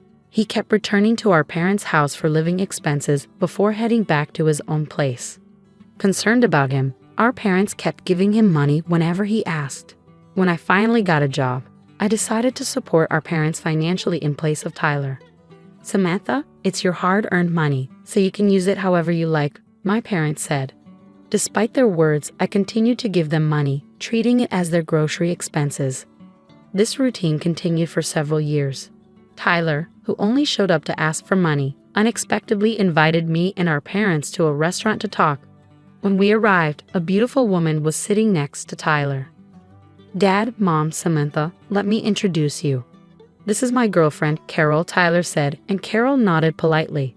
"I've decided to marry Carol. We'll be busy preparing for our wedding and our new life together, but I hope you'll support us." I initially thought Tyler meant support in terms of caring for Carol, but it became clear that his idea of support was entirely different. He asked our parents to cover the expenses for his wedding and their new home. Knowing our parents' inability to refuse help, Tyler skillfully persuaded them to foot the bill for everything.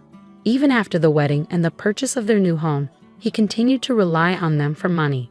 Carol, his wife, grew accustomed to this lifestyle and began living more extravagantly. However, this lavish lifestyle was short-lived. Our father's health deteriorated and he was hospitalized. Even with insurance, hospital stays are expensive. To ensure our retired parents wouldn't struggle financially, Tyler had to reconsider his reliance on them. I proposed to my brother that we both shoulder the burden of the hospital bills. You've been living at home and receiving assistance from mom and dad, and you've had a fair share of financial support from them too, right? This is the time for us to step up and help them, I reasoned. But my brother didn't see it that way. Why should I? He retorted. It's Dad's fault for not taking care of his health. He neglected himself while always helping others. That's his responsibility. Following that conversation, my brother stopped visiting our parents' house altogether. Neither he nor Carol, his wife, made a single visit to our father while he was in the hospital. It was my mother and I who desperately took care of him until he passed away. Even when we informed them of our father's death, they didn't offer any assistance with the funeral arrangements. They briefly showed up at the funeral but failed to greet our relatives properly before leaving. Our relatives looked at them with disdain, but they seemed indifferent. My mother, who had bravely taken on the role of chief mourner during the funeral, began to lose her energy after the funeral, clearly affected by the loss of my father. Tyler, Mom has been feeling down lately. She wants to see you. Can you visit her at home sometimes? I asked my brother. After a brief pause, he responded, By the way, what happened to Dad's inheritance? It all went to Mom. It seems they had decided that's what they would do when Dad was still alive. I informed him. Realizing the gravity of the situation, I felt a foreboding sense of dread and immediately cautioned my brother. Mom has control of the money now, right? He inquired. Yes, but listen carefully, I urged, sensing his intentions. Mom is emotionally vulnerable right now. Don't even think about taking advantage of her financially, okay? I need you to come and support her. That's what's important. What's the point of going if I can't get any money out of it? It's not worth my time, he retorted dismissively. Despite my insistence that we wouldn't be providing him with any financial assistance, my brother never set foot in our parents' house again. Then, just 6 months after our father's passing, our mother also succumbed. Despite her weakened state, my brother showed no concern. Upon learning of her death, he hurried back to our parents' house. I hoped he would fulfill his duties as the eldest son during the funeral. But to my dismay, he and his wife vanished as soon as it began. Frantically, I tried calling his cell phone, but it went straight to voicemail. In the end, I assumed the role of chief mourner in his absence, managing to navigate through the funeral proceedings alone. Several days later, I finally managed to get in touch with my brother. Samantha, this is Carol, came the voice on the other end. Where's Tyler? I asked anxiously. He's busy with boarding procedures and can't come to the phone, Carol replied casually. Boarding procedures? Where are you? We're at JFK Airport. We're leaving the United States in a few hours. Lol. My heart sank as I processed the revelation. You're leaving the United States and going abroad? Yes, we're going on an international trip, Carol confirmed, devoid of any hint of remorse or regret. I was taken aback by my brother and his wife's swift decision to embark on an overseas trip immediately after our mother's passing. However, what Carol uttered next left me utterly astounded. We're really grateful to our mother-in-law, you know. Thanks to her, we're able to enjoy this luxurious trip abroad, Carol remarked, her tone laced with casualness. Puzzled, I questioned, what do you mean by that?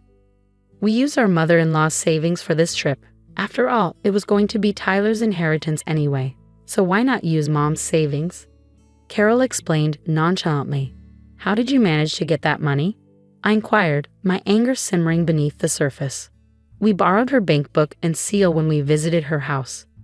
We knew we wouldn't be able to withdraw money once the death certificate was submitted, so we hurried, Carol confessed, revealing the true reason behind their rush to our mom's house after her demise. So you used Mom's money, I stated, trying to contain my frustration. Carol's response was surprisingly blaze. Yes, we've already spent $10,000 on trip expenses. It's a good thing Tyler's plan worked out. Initially, I was furious at the audacity of my brother and his wife for dipping into our mom's savings without permission. But then, a realization struck me. They didn't know. I couldn't help but chuckle inwardly. Serves you right, I thought to myself. Perplexed by my sudden outburst of laughter, Carol questioned, What's wrong with you? Did the shock of us using the money make you lose your mind? Tyler is the eldest son, so it's natural for him to inherit more, right? I responded between laughs. Sure, that's fine. I'll give up my inheritance so Tyler can inherit everything. That was your plan all along, wasn't it? Upon hearing this, Carol's demeanor shifted to one of delight. Oh my, you're quite understanding, huh? By the way, please make sure to arrange for all of Mama's mail to be sent to your house from now on.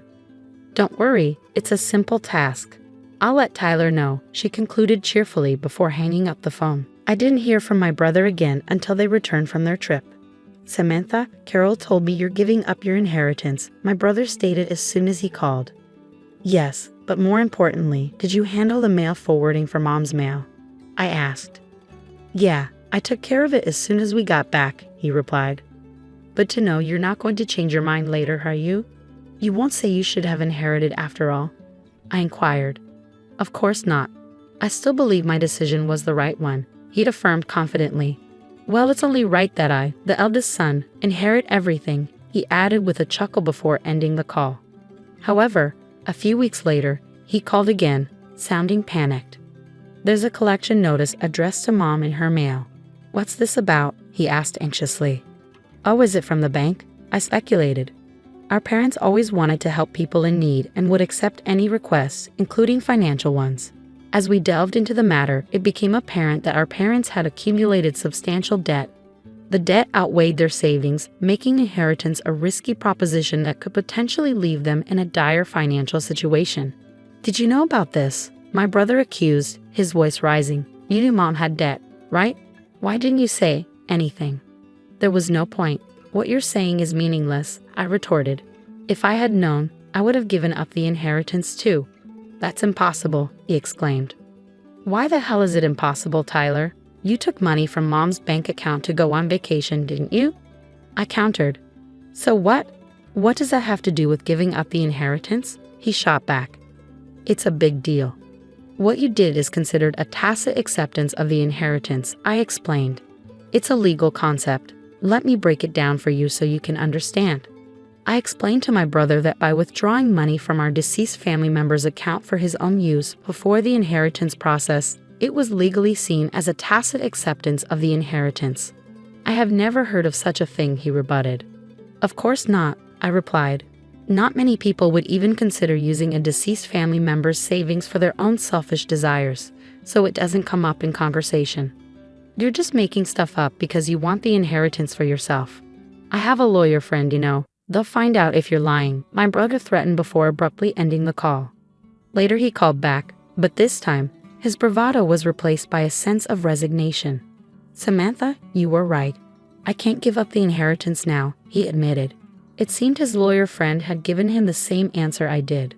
Finally understanding the gravity of the situation, my brother realized that he had inherited not just assets, but also the debt our parents had accrued. Despite his protests, it became clear that he was partially responsible for the financial mess, having frequently begged our parents for money without knowing the extent of their debt. Desperate to find a way out of his predicament, my brother attempted to persuade me. Hey, Samantha, our parents are gone, and it's just us siblings now, right? Isn't this the time to join forces? He proposed.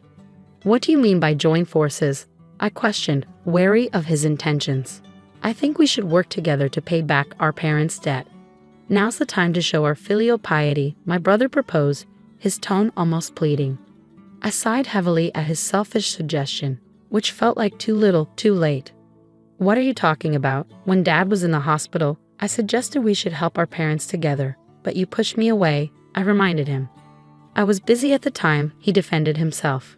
Regardless of how busy you were, you didn't visit Dad in the hospital even once, and you didn't support our grieving mother afterward. I don't want to hear the words filial piety from someone like you ever again, I retorted, feeling a surge of frustration. With nothing left to say, I left my brother hanging. Have you ever done anything for someone else, Tyler? I know you took advantage of our kind parents, but there's no one who will help someone who can't do anything for others, even if they're family. But if you don't help me, Carol and I can't pay back the debt by ourselves. Are you going to abandon your brother? We're family, he pleaded desperately. When Dad was in the hospital, you abandoned him, saying it was his own fault for not managing his health. This time, using Mom's savings is your own fault. I countered, feeling the weight of disappointment settling between us. I regret that, okay? I've changed, my brother's voice pleaded through the phone. Have you? I still think you're just desperate to reduce your own debt.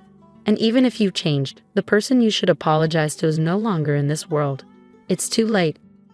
I interjected firmly, cutting him off before hanging up the phone. I had no intention of helping him. After all the trouble he had caused our parents throughout the years, burdened with debt and unable to live the carefree life they once had, Tyler and Carol's relationship quickly turned sour. However, living separately would only incur more expenses. Unable to afford even the moving expenses, they had no choice but to continue their married life together, bickering all the while. At first, they tried to save money and pay off the debt little by little from their salaries, but it didn't last long. Neither Tyler nor Carol could forget their luxurious lifestyle, and they would secretly spend money behind each other's backs, causing their debt to never decrease. As a result, they blamed each other for their inability to reduce the debt further, damaging their relationship. Their marriage continued to crumble in this vicious cycle. On the other hand, I finally found the time to properly mourn our parents. I remembered how during our parents' funeral, countless attendees tearfully expressed their gratitude for the help our parents had provided them when they were in need. Realizing how many people our parents had helped made me feel even more proud of them. It was ironic that my brother, who had never shown any gratitude and had always caused trouble for our parents, ended up shouldering the debt that resulted from their acts of kindness. Even though they were drowning in debt, I still admired our parents for never giving up on helping others. With these thoughts in mind, I continued to pay my respects to our parents at the family altar every day.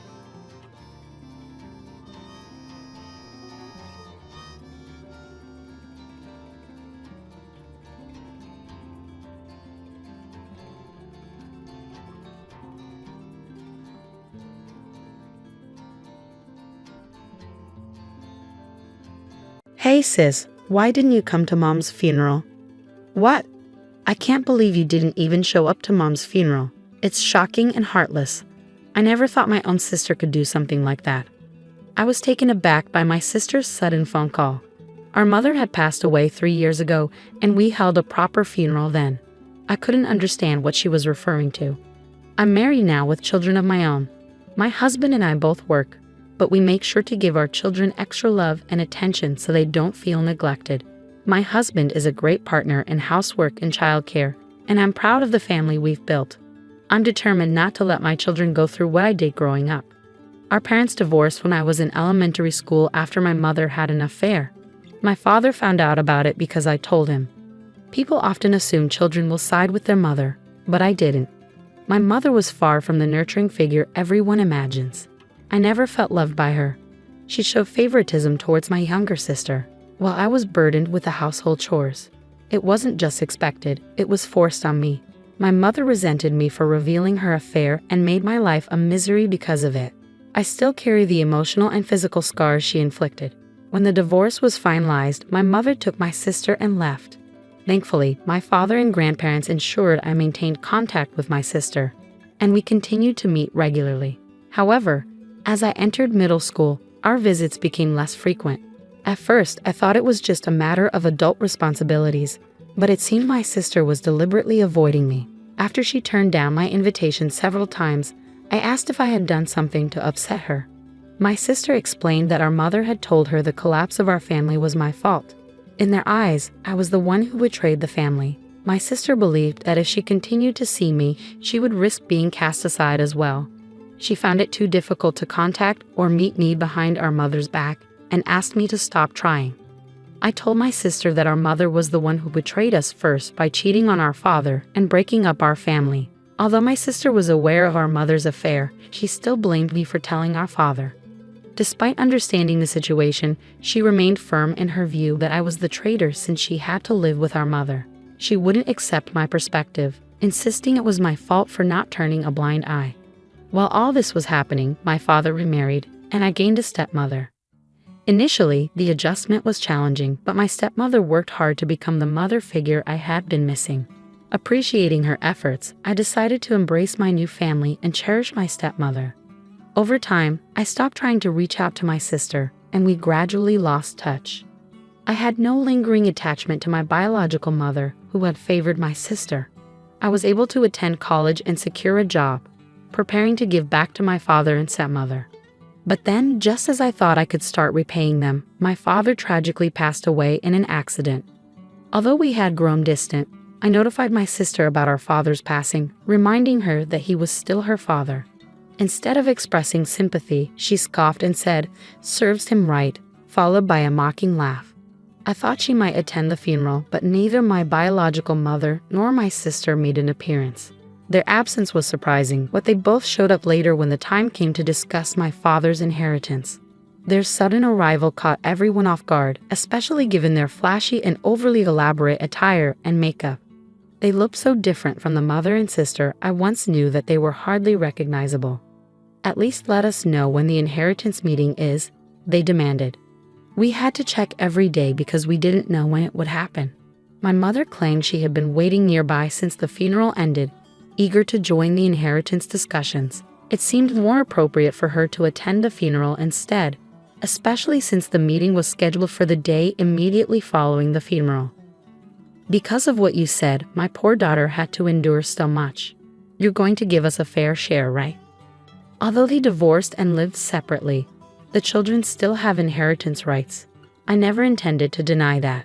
My father's personal estate wasn't substantial enough to be widely distributed among the family. I can support myself through my job, and my stepmother is young enough to continue working. She seems inclined to work for a while longer, so even if I handed over my father's estate to my biological mother, my stepmother wouldn't be financially strained. To avoid further disputes, I decided to forgo my claim to my father's inheritance. What a fool! He made such a big deal out of a minor affair and pushed for a divorce. I agreed because staying with such a narrow-minded man was stifling. It wasn't our dad who left Mom, it was Mom who left our miserly dad. Poor you, having to grow up with such a father. My mother mocked and belittled my late father, while my sister joined in, laughing harshly and echoing her criticism. My sister went as far as to insult me, suggesting it was pathetic that I was raised by a father who had been abandoned. Neither of them showed any empathy or understanding for the sorrow and loss my father faced after being betrayed. Say whatever you want about me, but please respect our father's memory. What? The traitor speaks. You're the cause of all our troubles. And what about that drab appearance? You look older than your age, almost like Mom. With that kind of look, you probably don't have a boyfriend. If you can't attract a man, what use is it to be a woman? If you don't think that matters, you're seriously lacking as a woman. After a heated argument, my mother and sister told me to never contact them again and left abruptly. I couldn't bring myself to feel anger or disappointment toward them. Their inability to consider anyone else's perspective and their rigid self-centeredness left me feeling nothing but a deep emptiness. In that moment, I cut them out of my life completely. After they left, there was a period of quiet, but then a cough from someone brought me back to the present, and the inheritance was divided solemnly. Years later, my stepmother inherited the house my father left behind, and I continued living there. I sensed that she was thinking of me, even though I was now an adult. She tried to be a mother figure for me, and her care brought me happiness. But then she fell ill and was hospitalized. "I'm sorry I didn't ask you to live with me just so you could take care of me," she said. "I understand, but even though we live separately, I would have cared for you during your hospital stay, so there's no need to apologize." I visited the hospital to care for my stepmother whenever I could take a break from work. I didn't want any regrets like I had when my father was ill. Perhaps it was a form of self-satisfaction. Her time was limited, and I wanted to spend as much of it with her as possible. Throughout this difficult time, one man stood by me. Before my stepmother's illness was discovered, we had been planning our wedding. However, just as we were about to finalize our plans, we found out about her illness. I suggested postponing the marriage, but my partner felt it would be better to provide my stepmother with the reassurance of our commitment, and his presence proved invaluable to me. When the moment was right, I introduced him to my stepmother. He told her, "I'm excited for us to share our lives together, the three of us." His words and support meant the world to me. He added, "I have to see you in your wedding dress for your father's sake." This seemed to be her greatest joy, and she held on longer than expected. But a few days after our wedding, she passed away, joining my father in rest. My stepmother was financially secure, and I inherited a significant sum.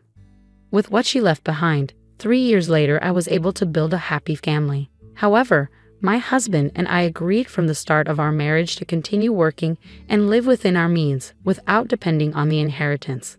Today, like any other day, I went to work and received a call on my personal phone from an unfamiliar number. Assuming it was a sales call, I didn't pick up. But the calls kept coming, one after another. I thought maybe someone was repeatedly dialing my number by mistake. At the end of the day, I decided to answer, and to my surprise, it was my estranged sister. Finally, where were you? What do you mean? How could you forget our mother's funeral? Of course. She sounded like she was crying heavily. What are you talking about? Our mother's funeral happened 3 years ago. Huh. There was a brief silence and then she continued angrily. Maybe your stepmother died too. I'm talking about our real mother, and calling someone unrelated to you mother is just wrong. I found her tone irritating, but I tried to set it aside, understanding that the loss of her mother was likely a significant shock for my sister. For me, my stepmother was my real mother. She married a man with a child and instantly became a parent to a middle schooler. It wasn't until I had my own family that I fully grasped the challenges she faced. I believe the experience of nurturing a life within oneself is a time for a mother to grow in self-awareness and dedication. Of course, there are many ways to create a loving family, such as through adoption, without a biological connection. However, stepping into the role of a mother to a middle schooler unexpectedly is no easy feat, no matter how you look at it. Reflecting on my stepmother's efforts and concerns, all I feel is deep gratitude. I am eternally grateful to the stepmother who raised me. She is the model of the mother I aspire to be. Biological connections mean little. My sister's so-called real mother never even acknowledged my existence. When I think of the word mother, it's my stepmother who comes to mind, not my birth mother. At first, I was confused. I had assumed she was talking about my stepmother. Once I understood what my sister meant, I responded with a lack of interest. Oh, I see. I could hear what sounded like her hitting or stomping on something in frustration over the phone. What? That indifferent tone. The funeral has already happened. How could you not attend your own relative's funeral? You're so heartless. You must not have a drop of compassion. Though she raised a valid point, my sister had also skipped our relative's funeral. Our late father loved both of us dearly, and he was far more caring than our mother. In fact, neither my birth mother nor my sister attended our father's funeral, yet they took his inheritance and spoke ill of him.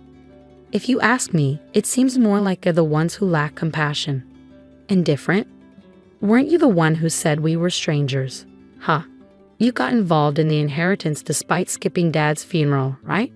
Weren't you the one who told me never to contact you again? And I only just found out about our mother's death. After a pause, my sister murmured a small, "Oh, I forgot to tell you about the funeral." Well, I'm glad you remembered. I'm going to waive any inheritance related to that woman, so you can do as you wish with it. With that, I ended the call. However, my sister, perhaps not fully grasping the situation, contacted me again a few days later. "Katie, I need your help. It seems our mother hinted at marriage to several men.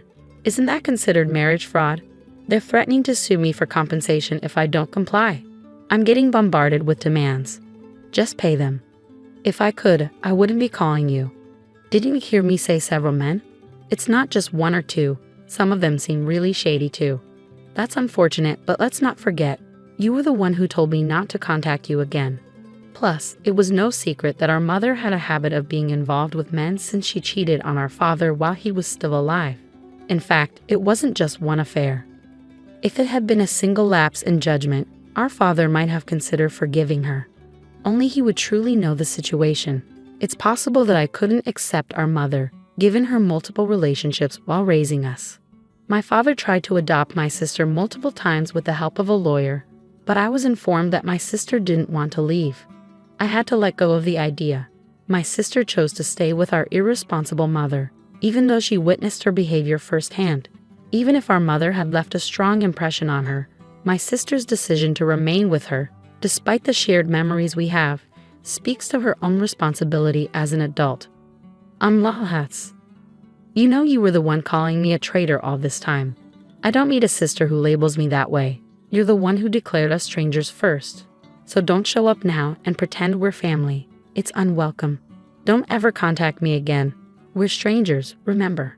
I ended the call without waiting for my sister's response.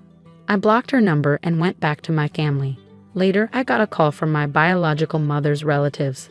I thought the matter was settled, but they called to apologize for the disrespect my mother and sister had shown me. I decided to hear them out. They acknowledged how poorly my mother had treated me and expressed their shock at her audacity in trying to claim my father's inheritance after we had been separated. They offered sincere apologies for allowing her visit at a time when I was still grieving. "But that's all in the past now," I said. Then they brought up my sister. Apparently, she was following in our mother's footsteps and acting irresponsibly with men. Since her return, they had repeatedly warned her that she would face consequences if she didn't change her behavior. Instead of heeding their advice, my sister had become just like our mother, and they could no longer manage her. Mother got mixed up with unsavory men, and my sister was being coerced into participating in criminal activities. Feeling trapped, my sister was also involved with multiple men simultaneously, leading to numerous heated conflicts. Reaching their limit, the relatives warned that they would sever their relationship if she didn't listen to their advice. And then our mother passed away. Given that my sister is an adult, the relatives decided to proceed with cutting ties. But right after our mother's funeral, another conflict erupted. Since then, her whereabouts have been unclear. They advised me to avoid any involvement with her going forward. I had no intention of getting involved, but I can't help feeling sorry for her, given she may have been coerced into criminal activities. Still, there should have been a chance for her to make amends. If she didn't take that opportunity, then it's on her. That's how I've chosen to see it. After ending the call, I heard my husband and children laughing joyfully in another room. I want to safeguard this family, so I've resolved to live my life using my biological mother and sister as cautionary examples.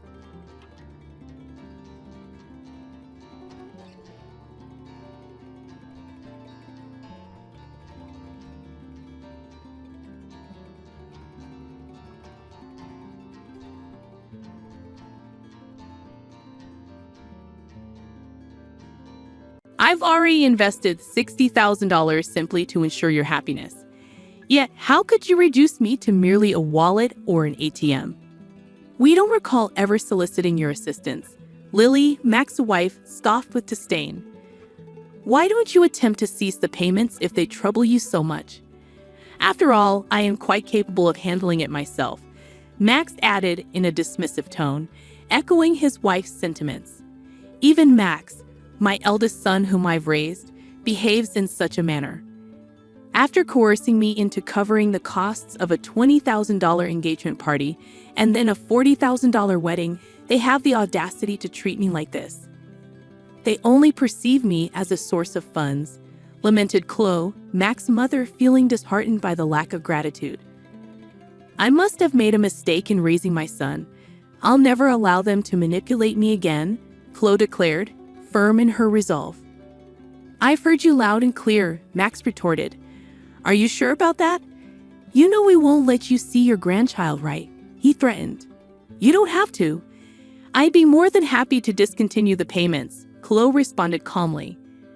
From that point on, Max and Lily faced a steep decline in their fortunes, having treated Chloe like a bottomless source of money. My name is Chloe. I'm 56 years old. I've been struggling alone ever since my husband passed away 12 years ago. Between my job and raising my 2 children, I've always had my hands full, Chloe reflected on her life. I'm currently an executive at a decent company that I've been with since before I got married. To the outside world, I guess you could call me a career woman, she continued. The children who were high schoolers when my husband died have now graduated college and are working, so I'm a bit relieved. I just wish they'd settle down and start their own family soon, Chloe sighed, contemplating her future. Living comfortably in the condominium that she used to share with her children, Chloe's life took an unexpected turn when Max called her one day. I want to introduce you to a woman I'm thinking of marrying, Max said excitedly. Delighted, Chloe agreed, and when Max brought Lily, his fiancée, to meet her, Chloe couldn't help but be proud. Nice to meet you. I look forward to getting to know you, Chloe greeted Lily warmly. The woman Max introduced as Lily was a receptionist at his company, strikingly beautiful, and Chloe couldn't help but feel pleased that her son had found someone like her. Congratulations to you both. I'm here to support your happiness, Chloe said, beaming with joy. Their conversation flowed, and eventually, the topic of the engagement party arose. "We're planning to have an engagement party soon," Max informed Chloe. "I need to start preparations. Then, Mom, could you cover the $20,000 cost for the engagement party?" Max sprung the request on Chloe, his mother. Taken aback by the hefty sum, Chloe hesitated momentarily. "I thought the average cost was around $10,000. However, seeing their happy faces, I couldn't refuse and agreed. "Of course, it's a happy occasion," she conceded. Later, Chloe's eldest daughter, Mia, paid her a visit. "How's work going?" The deadline was yesterday, Chloe inquired, concerned for Mia's well-being. "I'm managing well, so don't worry," Maya reassured her mother. A manga artist, Mia hadn't yet struck gold with a major hit but managed to make a living through her series. With her talent in drawing and her love for manga, it seemed like the perfect fit for her. "By the way, Mom, Max is getting married, isn't he?" Mia inquired. "Yes, he came by the other day with his fiancée, Lily, to introduce her. They've asked for $20,000 for the engagement party," Chloe informed Mia. "Wow, $20,000 is a hefty sum for sure," Maya remarked. "It's not like that. Apparently, they're going to split it for their wedding funds and to send gifts of gratitude. Is that how it works?" Chloe wondered aloud. On the day of the engagement party, Chloe handed over the promised $20,000. Both Lily and her parents looked delighted. "We'll use this to start our new life together," they exclaimed, stashing away the money. There were no gifts of gratitude that Chloe expected, but she reminded herself that this was typical of engagement parties. As long as they could have a happy marriage, she reasoned, it was okay. However, a few days later, Max dropped a bombshell. "I want a grand wedding with lots of company and connections invited, maybe around 250 people," he announced. "That sounds wonderful. And with that, Mom, I'd like to ask you to cover the upfront cost of the wedding," Max requested. "What? I was under the impression that weddings were funded by the couple themselves," Chloe protested. "I'm counting on you, Mom. It's pretty standard for parents to pay for the wedding. But didn't I give a lot of money for the engagement party? Lily's parents are frail and can't contribute, and I'll give you back the wedding gift," Max pressed on, leaving Chloe feeling reluctant to agree. I opened the bill Max had brought, and to my shock, the amount totaled $40,000. The idea of such an upfront cost made my head spin. How grand of a wedding were they planning? Wait a minute, isn't this a bit too much? Why not have a wedding within your means? I questioned, feeling overwhelmed. It's a once-in-a-lifetime event, and Lily doesn't want to compromise. Plus, don't you want Lily's parents to see how happy she is? Max countered, cornering me. Being pressured like that, I couldn't refuse. "All right, it's indeed a joyous once-in-a-lifetime occasion," I conceded reluctantly.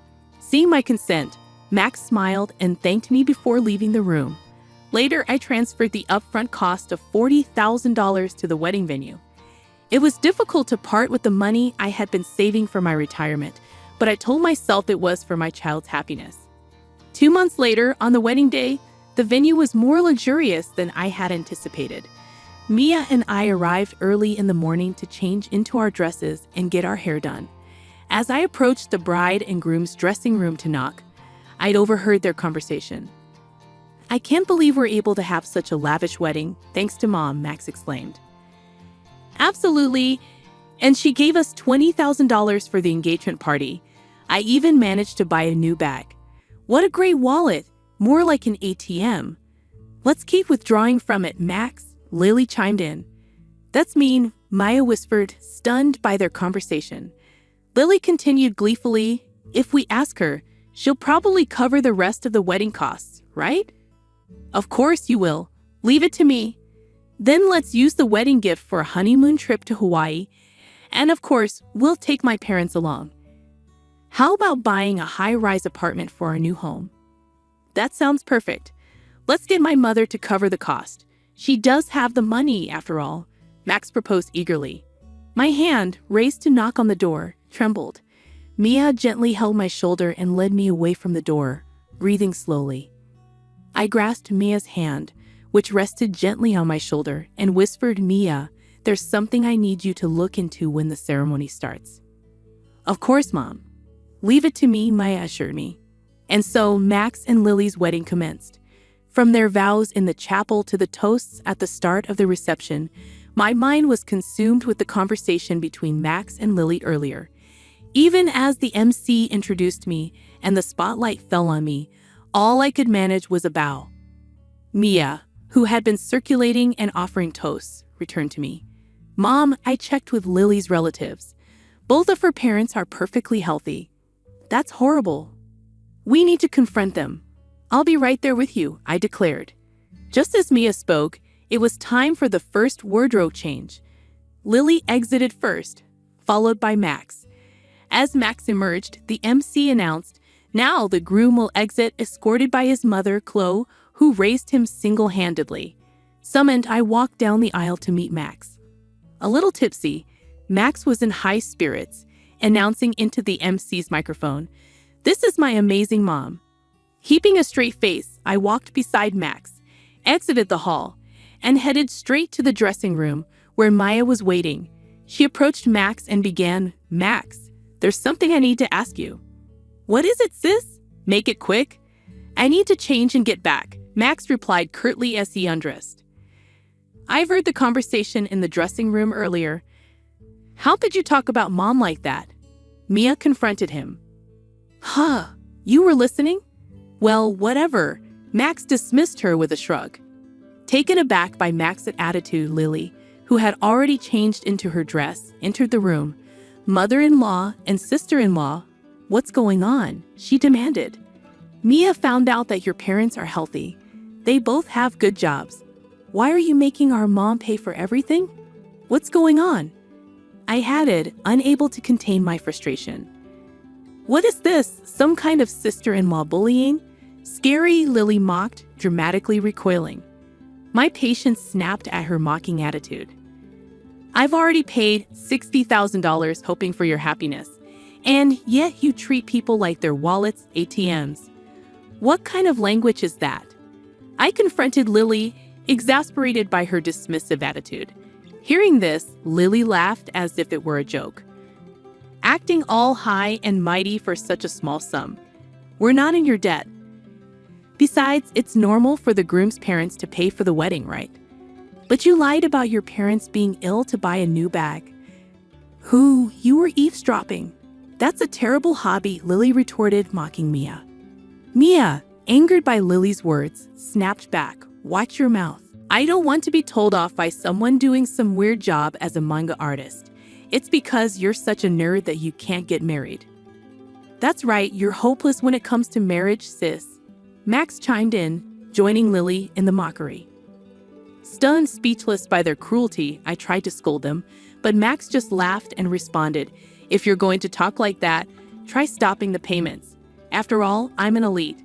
I can easily handle it. Well, it'll be a shame to lose the cash cow." I had paid $20,000 for the engagement party and $40,000 for the wedding, and this was how they repaid me. No gratitude, only cruelty. Feeling like I had failed somewhere in raising my son, I made a firm decision. I've had enough. I won't be manipulated by them anymore. "I've heard all you have to say." "Are you sure about that?" "If you don't listen to us, you won't see your grandchild," Max threatened. "That's fine. You don't need to bring them over. I'll gladly stop the payments." I replied firmly, refusing to yield to their threats. Max and Lily stared at me, stunned, as I continued, "I'm severing hard ties here. I wish you all the best." Taking Maya's hand, we left the venue, the joyous noise of the reception still audible as we departed. A month later, as Mia and I were enjoying some tea at home, the intercom rang with a shrill tone. "Oh, Mom, it's Max. What should we do?" Mia asked, uncertainty evident in her voice. It had been a month since I last saw Max. When he showed up unexpectedly, he looked remarkably worn and tired. "Mom, you must have received the bill for the wedding venue by now. Why haven't you paid?" Max questioned urgently. "Huh? Oh, the bill for the remaining balance. It was $45,000, right? It arrived, but I have no obligation to pay it," I replied, taken aback by his insistence. Don't be like that. In the end, we didn't receive many wedding gifts and couldn't pay the bill, so now we're in debt, Max explained, pleading for understanding. At that, Mia laughed and chimed in. From what I overheard at the wedding, it seems you two have quite a bad reputation. Max, you've been throwing your weight around at work, doing haphazard jobs. And Lily, you've been putting down other women, flaunting your looks in marriage. I can see why people wouldn't want to give wedding gifts to people like you. Hey sis, stay out of this, Max snapped, clearly annoyed by Mia's comment. I sighed deeply. You too? It's not just me you haven't been considerate of. It's everyone around you. The wedding expenses are your own doing. Please pay them yourselves. Desperately, Max pleaded, Mom, I'm in a bind here. Lily can't control her spending, and even her parents have started to take advantage of me. Lily's love of money isn't exactly a new revelation, Mom. Plus, having seen Lily, I can easily imagine her parents behaving the same way. Please, Mom, think about helping us. Give us some money. I sternly replied, You were the one who said I'm an elite, and it'll be a piece of cake. You told me to stop making payments, didn't you? And didn't you say that we were severing our ties? I have no obligation to give you any more money. Mom, don't call me Mom. I don't want to be called that by someone who has only ever seen me as a cash cow. To be honest, I'd like you to repay me for the wedding and the engagement party, but I'll write it off as a settlement payment. Now please leave, I declared firmly. Max, who had looked shocked, now had a malicious look on his face. Hey, are you really okay with this, Mom? Cutting ties with us like that? How will you spend your old age without a husband? Don't you want to see your grandchild? He challenged. Before I could respond, Mia intervened. Don't worry about that. I will be by Mom's side. And what can an unsuccessful comic artist like you do? You can't even have children. Shut up, Max, she retorted sharply. Max, frothing at the mouth with anger, sneered. Ah, so scary. Sure, you mock me as a failed manga artist or an otaku, yet my manga was among the top-selling Kyoto manga this year. Did you know it's set to be turned into an anime movie next year? Safe to say, I'm in a much better financial state than you and your debts. At this point, Max noticed something. Hey, is that this? Oh, you noticed. Yes, that's what's happening, Mia confirmed, flashing the ring on her left ring finger. I'm getting married to my editor. He's a big shot at a major publishing house, a real high flyer. So we can take care of Mom. We'll need you anyway. We never intended to have our children care for us. Thanks, Mia. We're having a wedding, but we'll handle everything ourselves. We'll invite Mom, Max, but you don't need to come, Mia concluded, leaving Max stunned. I said, did you get it now? Never bother us again. With those words, Mia and I steadily pushed Max towards the front door. Please, Mom, and you too. Sis, Max pleaded, but it was time to make a stand. Then something came to mind. What are you going to give us money for? Max's hopeful expression turned sour as I continued. That director at your wedding? Turns out, I didn't know. But he's a client of my company. It seems you're hiring and all your undeserved privileges were out of consideration for me. I told him to stop that, though. What? You didn't hear about this? Stop it, please. Handle it on your own. Now goodbye. With finality, Mia and I pushed Max outside and firmly locked the door. Max made a fuss outside, but after ignoring him for a while, it became quiet. A year passed since then. Right after that incident, I sold a house to avoid Max and Lily's visit and bought an apartment with elderly services for my old age. According to a neighbor from my condo, Max and Lily showed up and created a scene, asking why I wasn't there. Hence, I believe my decision was the right one. As for Max and Lily, they'd abandoned their dream of a luxury high-rise apartment and now live in a cramped space. Max, it seems, was demoted after his actions were reviewed. Perhaps hurt from falling from his elite status, Max worsened his attitude towards others. Surprisingly, he's not fired yet. Lily, who quit her job upon marriage, continued to splurge for a while, but their funds quickly ran out. Even with their debts, Lily's luxurious habits did not change, and her parents continued to demand money. Apparently, they quarrel daily. I hope the two learn the hardship of earning money and appreciate the people around them and grow up, though that might be too much to ask from them. I still maintain a good relationship with Mia. Mia's husband is a good man who treats me well, and they are expecting a baby. I plan to spoil my lovely daughter and grandchild, and looking forward to it keeps me working every day.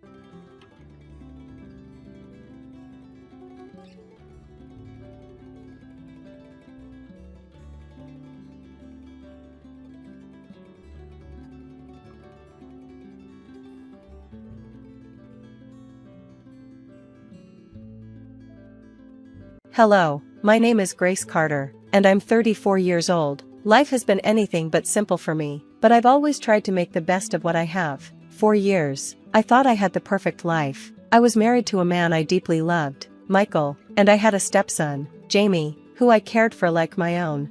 But life has a funny way of surprising you when you least expect it. Sometimes, the people you trust the most can hurt you the deepest. My story is about betrayal, heartbreak, and finding the strength to stand up for myself. It all started on what I thought was a regular Tuesday afternoon. I had just finished a long day at work, and I was looking forward to a quiet evening at home. I had no idea that my life was about to take a sharp turn. As soon as I walked through the door, I noticed something was off. Michael was standing in the living room, his arms crossed, his face stormy. Jamie was sitting on the couch, looking at the floor, avoiding my gaze. "Grace," Michael said coldly, "we need to talk." His tone made my stomach drop. "What's going on?" I asked, trying to keep my voice steady. Michael's jaw tightened. "Jamie told me what you'd been doing behind my back." I blinked in confusion. What are you talking about?"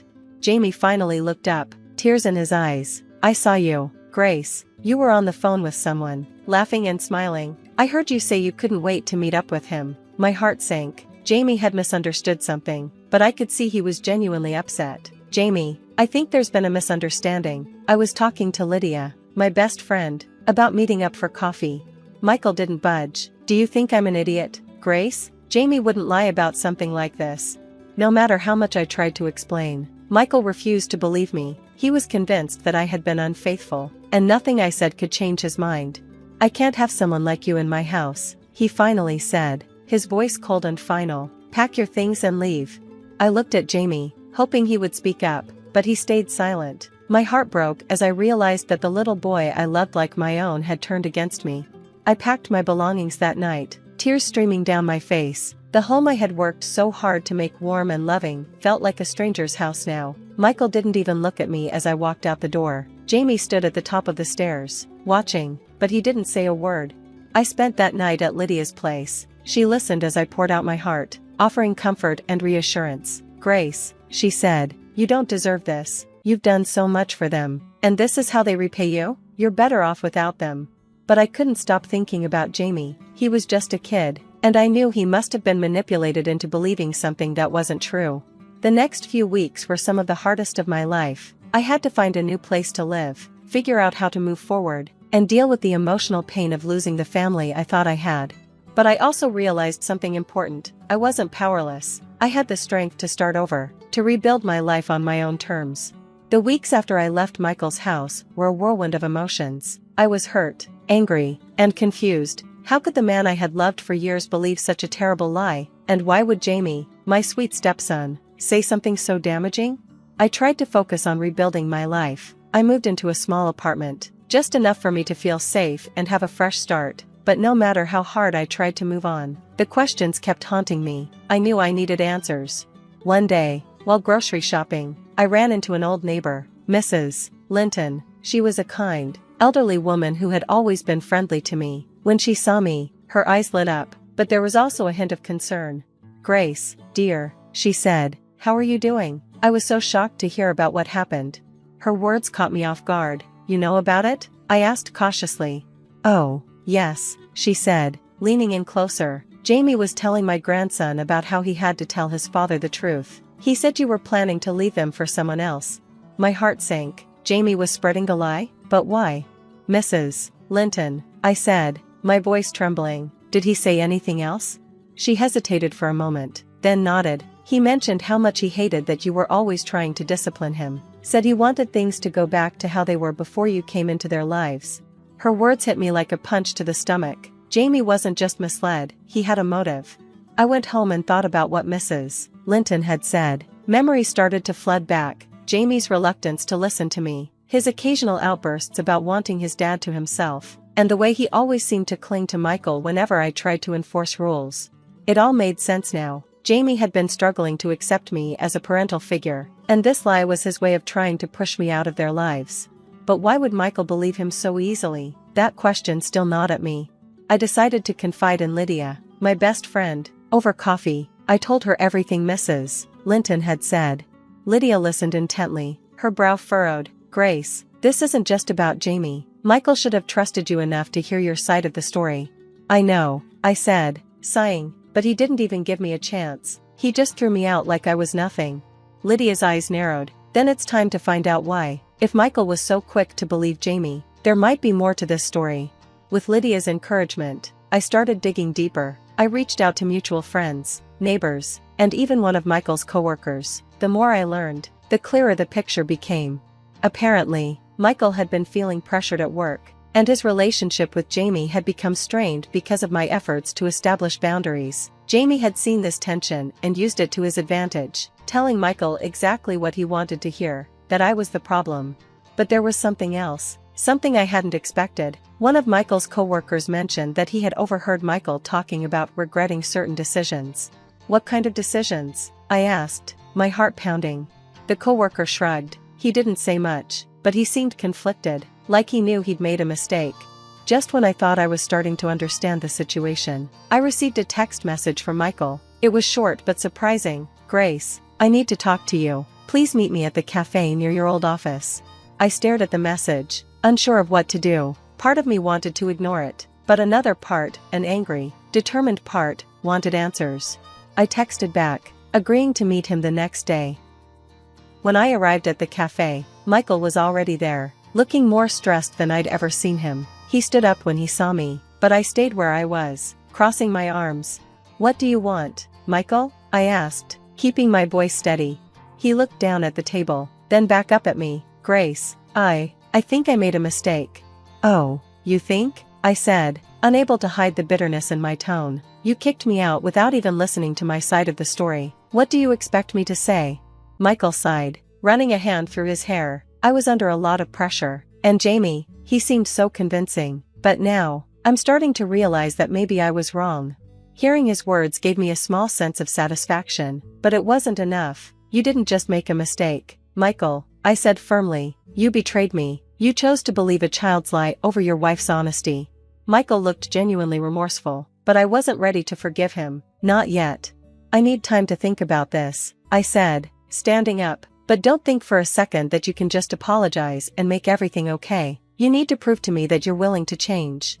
As I walked out of the cafe, I felt a surge of strength. For the first time in weeks, I felt like I was taking control of my life.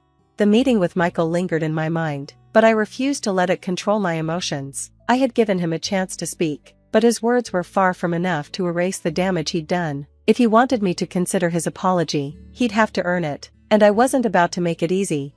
A week after the cafe meeting, I was surprised to find Jamie standing outside my apartment door. He looked nervous, clutching his backpack and shifting from foot to foot. Jamie? I asked, confused. What are you doing here? I need to talk to you, he said, his voice trembling. I hesitated, unsure if I was ready to face him, but something about the way he looked, guilty, vulnerable, made me step aside and let him in.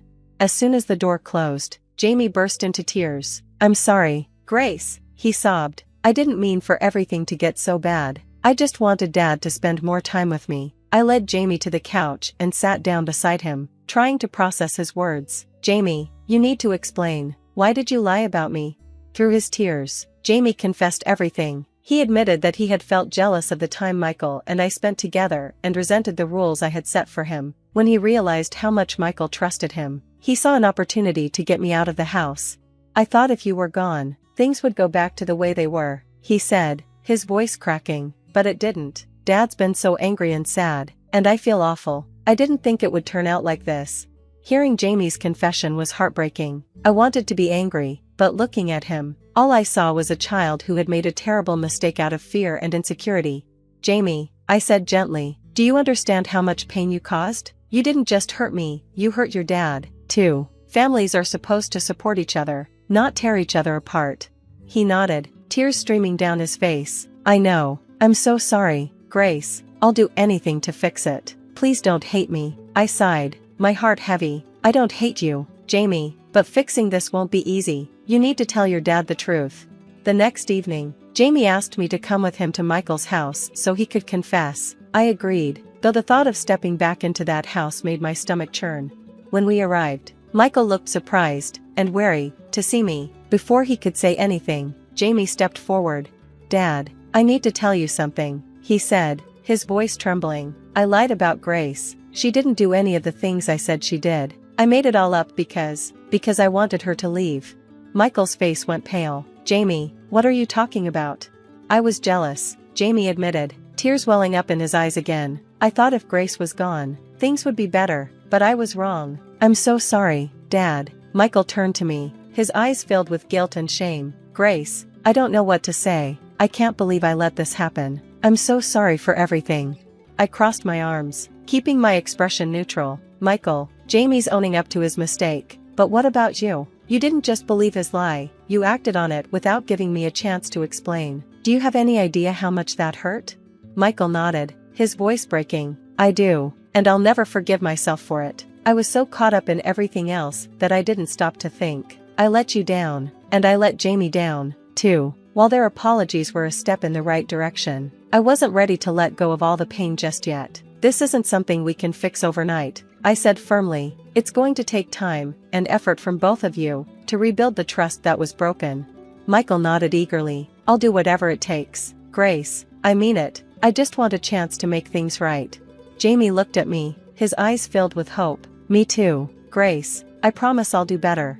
I laid out my conditions clearly. If Michael and Jamie wanted to repair our relationship, they needed to commit to open communication and mutual respect. For Jamie, that meant accepting me as part of the family and following the rules we set together. For Michael, it meant proving that he valued our marriage enough to stand by me, even when things got tough. They both agreed, and for the first time in weeks, I felt a glimmer of hope, but I knew this was just the beginning. As I left Michael's house that night, I felt a mix of emotions: relief, cautious optimism, and a lingering sadness for what had been lost. The road ahead wouldn't be easy, but I was determined to walk it on my own terms. The next few weeks were a whirlwind of emotions and tentative steps toward rebuilding what had been broken. I wasn't ready to jump back into my marriage, but I also didn't want to shut the door on it completely. The key to moving forward was making sure that both Michael and Jamie understood the depth of the hurt they had caused and the work needed to mend it. Michael called me every evening, updating me on his efforts to create a better environment at home. He'd started attending a parenting workshop to learn how to communicate more effectively with Jamie, and he'd also begun therapy to address his own impulsiveness and inability to listen. "Grace, I've been doing a lot of thinking," he said during one of our calls. "I know I failed you, and I can't expect you to forgive me overnight, but I promise, I'm committed to doing better, for you and for Jamie." It was clear that Michael was taking my words seriously, but I needed more than promises. Actions speak louder than words, and I was determined to see real, lasting changes before I considered taking him back. Jamie's transformation was equally important. He began attending counseling sessions with a child therapist, who helped him work through his feelings of jealousy and insecurity. He also wrote me a heartfelt letter, apologizing again for his behavior and promising to make amends. In one particularly touching moment, Jamie asked if we could start over. "I want to be a better stepson, Grace," he said, his voice earnest. "I know I messed up, but I want us to be a family again."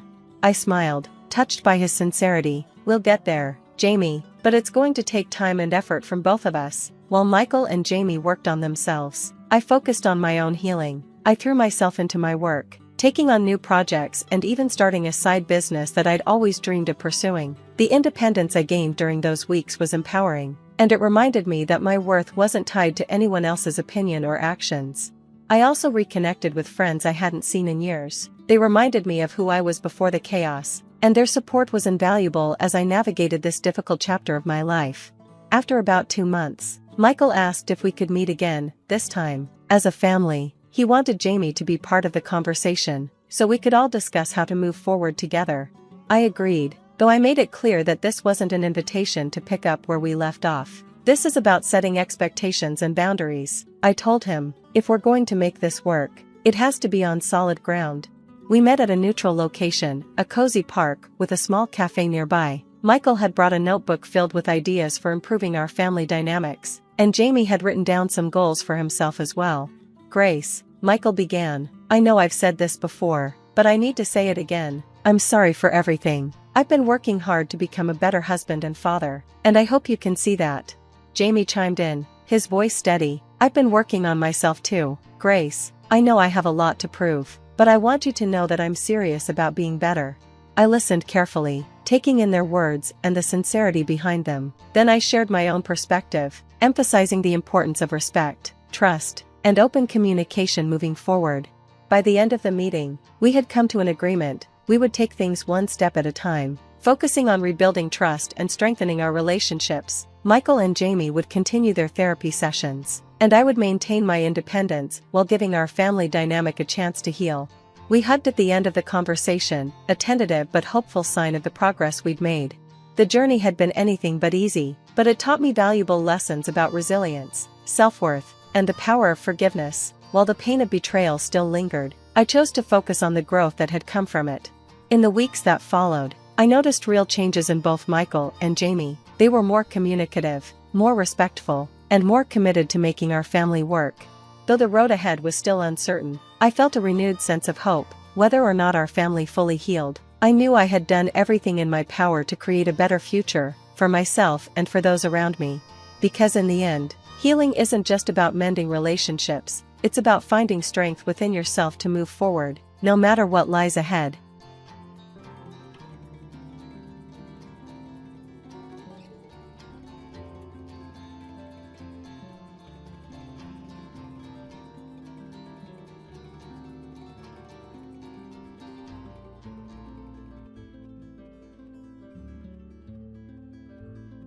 Do you want to take a trip to the neighboring town and visit SAA Park sometime? I asked. SAA Park? You mean the one where you can barbecue? That huge nature park? Yeah, that's the one. The weather is supposed to be great the day after tomorrow. What do you think? My friend Kara had already invited me, and I immediately said yes. The day after tomorrow was a makeup holiday for the preschool, so the park would likely be pretty empty. Wait a second, isn't that Mrs. Sanders? A voice suddenly called out my name. Surprised, I turned around. I thought so. You're Amy, right? The person speaking seemed to know me, but I couldn't place them. I stood there blankly, trying to recall. Oh, sorry, you probably don't remember me. I'm Dan from the sales department at the same company as your husband, Tom. We met at a company dinner once. Dan? From Tom's company? It clicked. Oh, yes, I remember now. What a coincidence running into you here. I explained that I was out with friends and the kids, taking advantage of the preschool holiday. Are you from around here? I asked. No, we came from the next town over. How's your daughter, Anna? She must be in 5th grade by now, right? Anna? I blinked. I think you might be mistaken. I have 2 daughters, Mia, who's in 2nd grade, and Lucy, who's in preschool. Both are mine biologically. Dan looked surprised. Oh, really? I thought Tom had a stepdaughter. It's amazing how you've taken someone else's child into your family like that. I froze, smiling politely, completely baffled by his words. So, he continued, is it hard raising a stepchild compared to your own? I didn't know what to say. I'm sorry, but there's been a misunderstanding. My daughters are both my biological children. Dan looked puzzled, glancing at me and then back at Lucy, who had run up. Her face lit up with excitement. Mom, come eat. The sandwiches are so good, she called, tugging at my arm. Dan crouched down to her level. Hi there, what's your name? Lucy, she said proudly. That's a lovely name. Do you like your sister Sarah?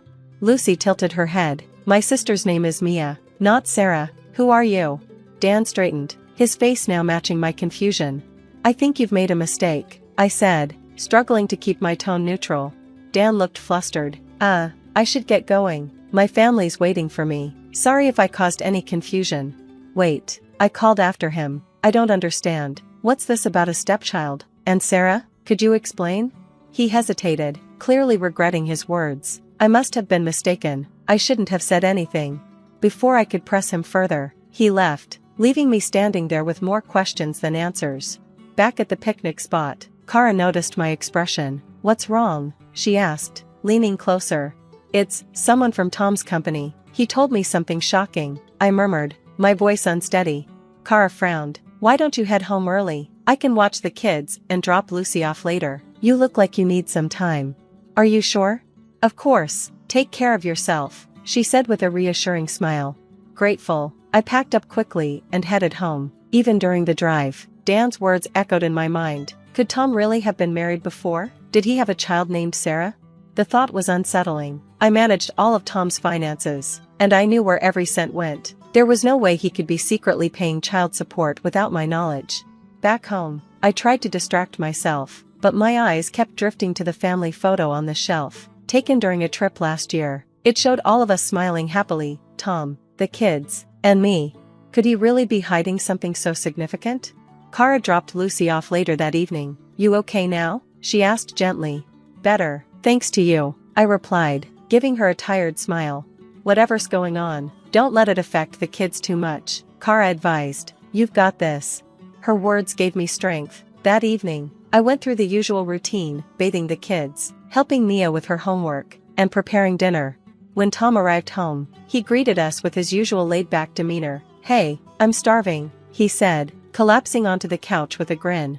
He had no idea what I'd learned. I watched him closely, searching for any sign of deception, but his relaxed, easygoing nature gave nothing away. Could he really be keeping such a huge secret? I had never sensed malice or deception from Tom. He wasn't the type to hide things, and if I confronted him, he'd probably get flustered and spill everything. But I didn't have enough information yet. If I brought it up now, he could easily deny it, and I didn't want to raise his suspicions. For now, I decided to stay quiet.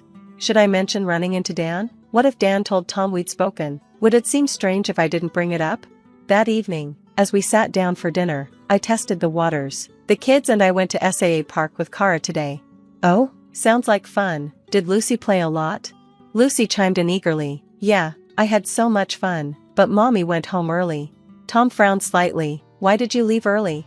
I wasn't feeling well and didn't want to use the public restrooms, I said, keeping my tone casual. Kara watched Lucy for me. Are you feeling better now?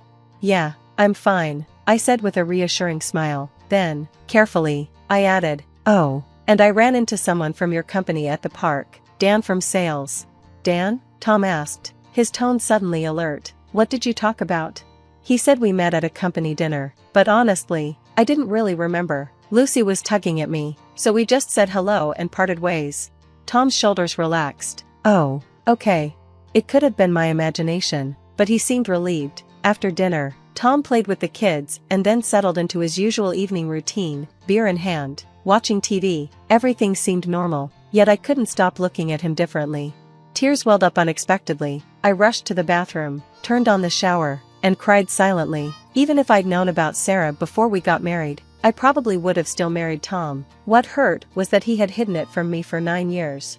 Why didn't he tell me? Did he think he was protecting our family? But the bigger question was Sarah's whereabouts. If Tom had given custody to his ex-wife, that would have been a relief. But Dan's comments made it seem like Tom had been raising Sarah. Could that really be true? Sarah would be around Mia's age. Where was she now? I went to bed with a heavy heart, my mind spinning with questions.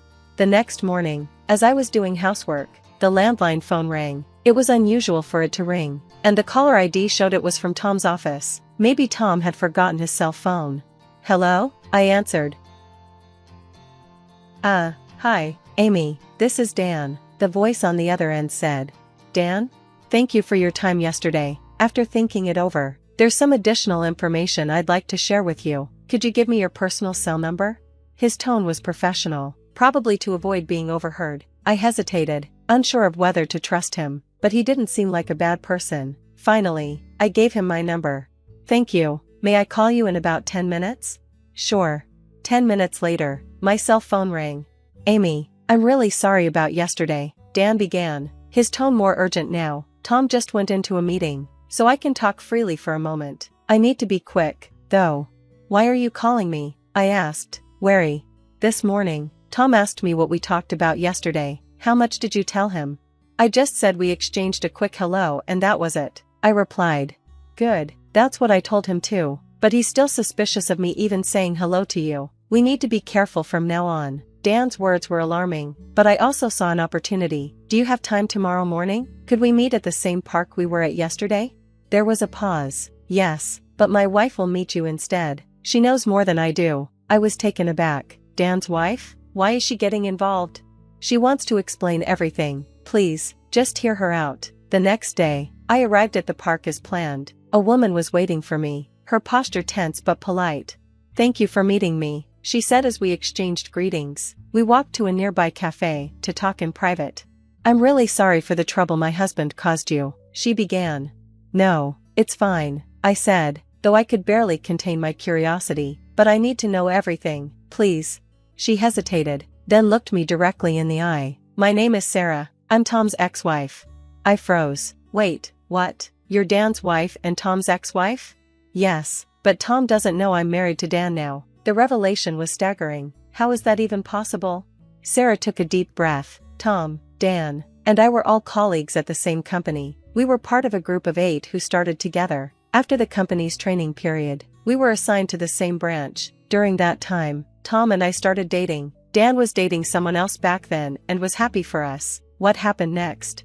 After training, Tom and I moved in together, but living together exposed cracks in our relationship. Tom was friendly and easygoing, too friendly with women. A senior female colleague took a liking to him, and although he wasn't interested, my jealousy spiraled out of control. Eventually, it became too much, and he broke up with me. Sarah's hands trembled slightly as she spoke, but then I found out I was pregnant.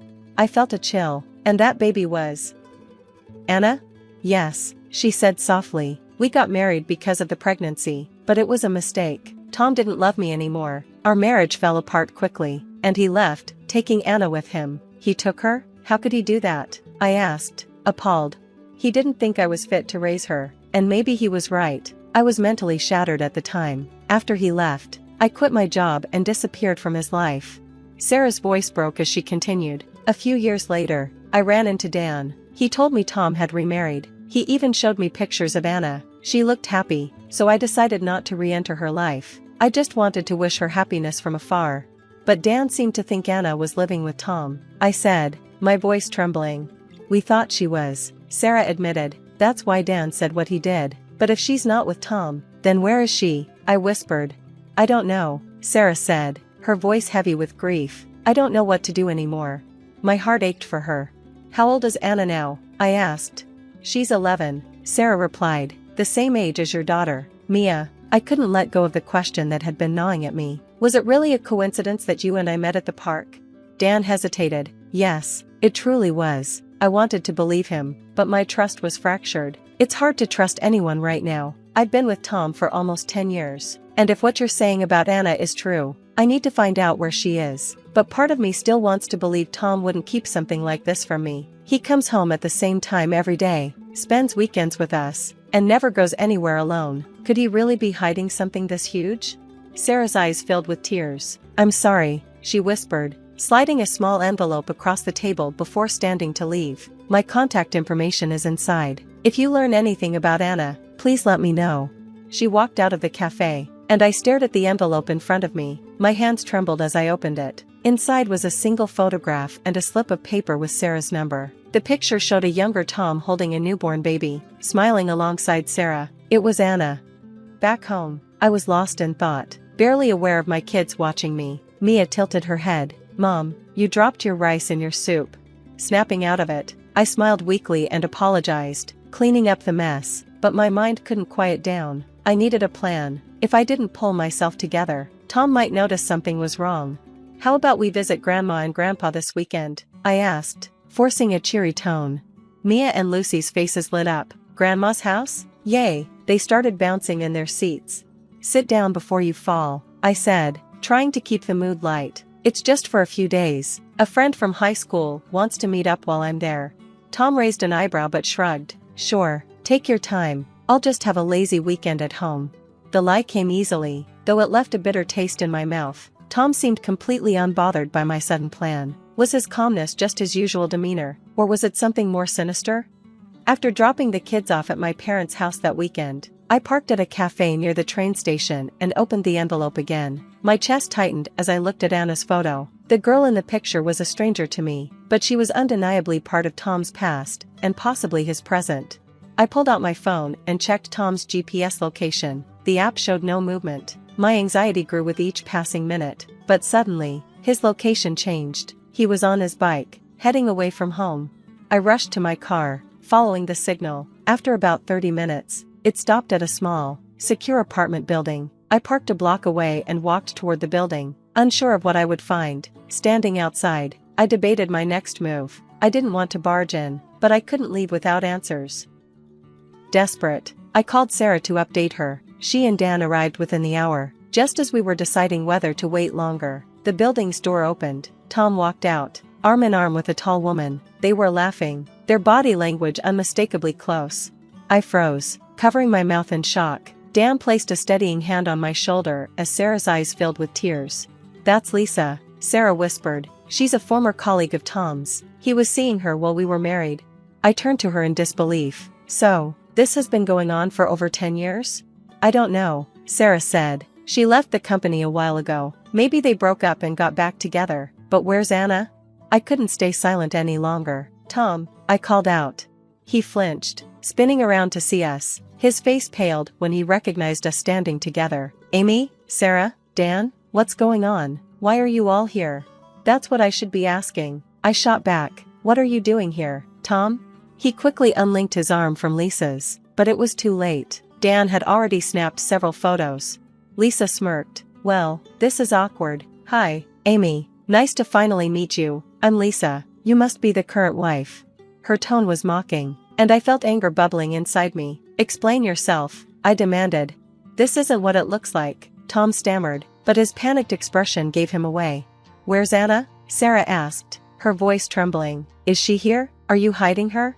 Tom sat down heavily on a nearby planter, his head in his hands. He muttered something, but we couldn't hear him until Lisa interrupted. "Oh, for heaven's sake," she snapped. "I'll tell them." We all turned to her, stunned. "Anna's fine," Lisa said, her tone dismissive. "I never wanted kids, so I made sure she was taken care of. I placed her in a children's home." "You what?" Sarah's voice cracked. Lisa rolled her eyes. "She's in a good facility, 2 states away. Tom wanted to marry you, Amy, but I told him he couldn't mention Anna. It would ruin everything." Sarah grabbed Tom by the shoulders, shaking him. "You gave her up? You just abandoned her?" Tom finally looked up, his face a mask of shame. I thought it was best. I didn't know what else to do. Lisa convinced me it was for the best." "You didn't even try," I shouted. "You lied to everyone, to Sarah, to me, to yourself. How could you do that to your own daughter?" Tom broke down sobbing, but none of us felt pity. Sarah turned to Lisa, her expression fierce. "You'll both face the consequences of this. Anna deserves better than what you've done to her." In the weeks that followed, I filed for divorce. Dan and Sarah reunited with Anna after confirming her identity through DNA tests. Though Anna didn't recognize Sarah at first, the bond between them began to grow. Sarah vowed to give Anna all the love she had been denied. As for Tom, he lost his job and reputation after Dan reported his actions to their company. He now works a menial job in a small town, far removed from the life he once knew. Sarah, Dan, and I have stayed in touch, forming an unlikely but supportive friendship. They sometimes watch Mia and Lucy for me, and we've built a sense of community through our shared pain and resilience. Looking back, I wonder if I could have stayed blissfully ignorant, but the truth has a way of surfacing, and when it did, everything changed. For my children, for Anna, and for myself, I chose to move forward, determined to create a life built on honesty and love.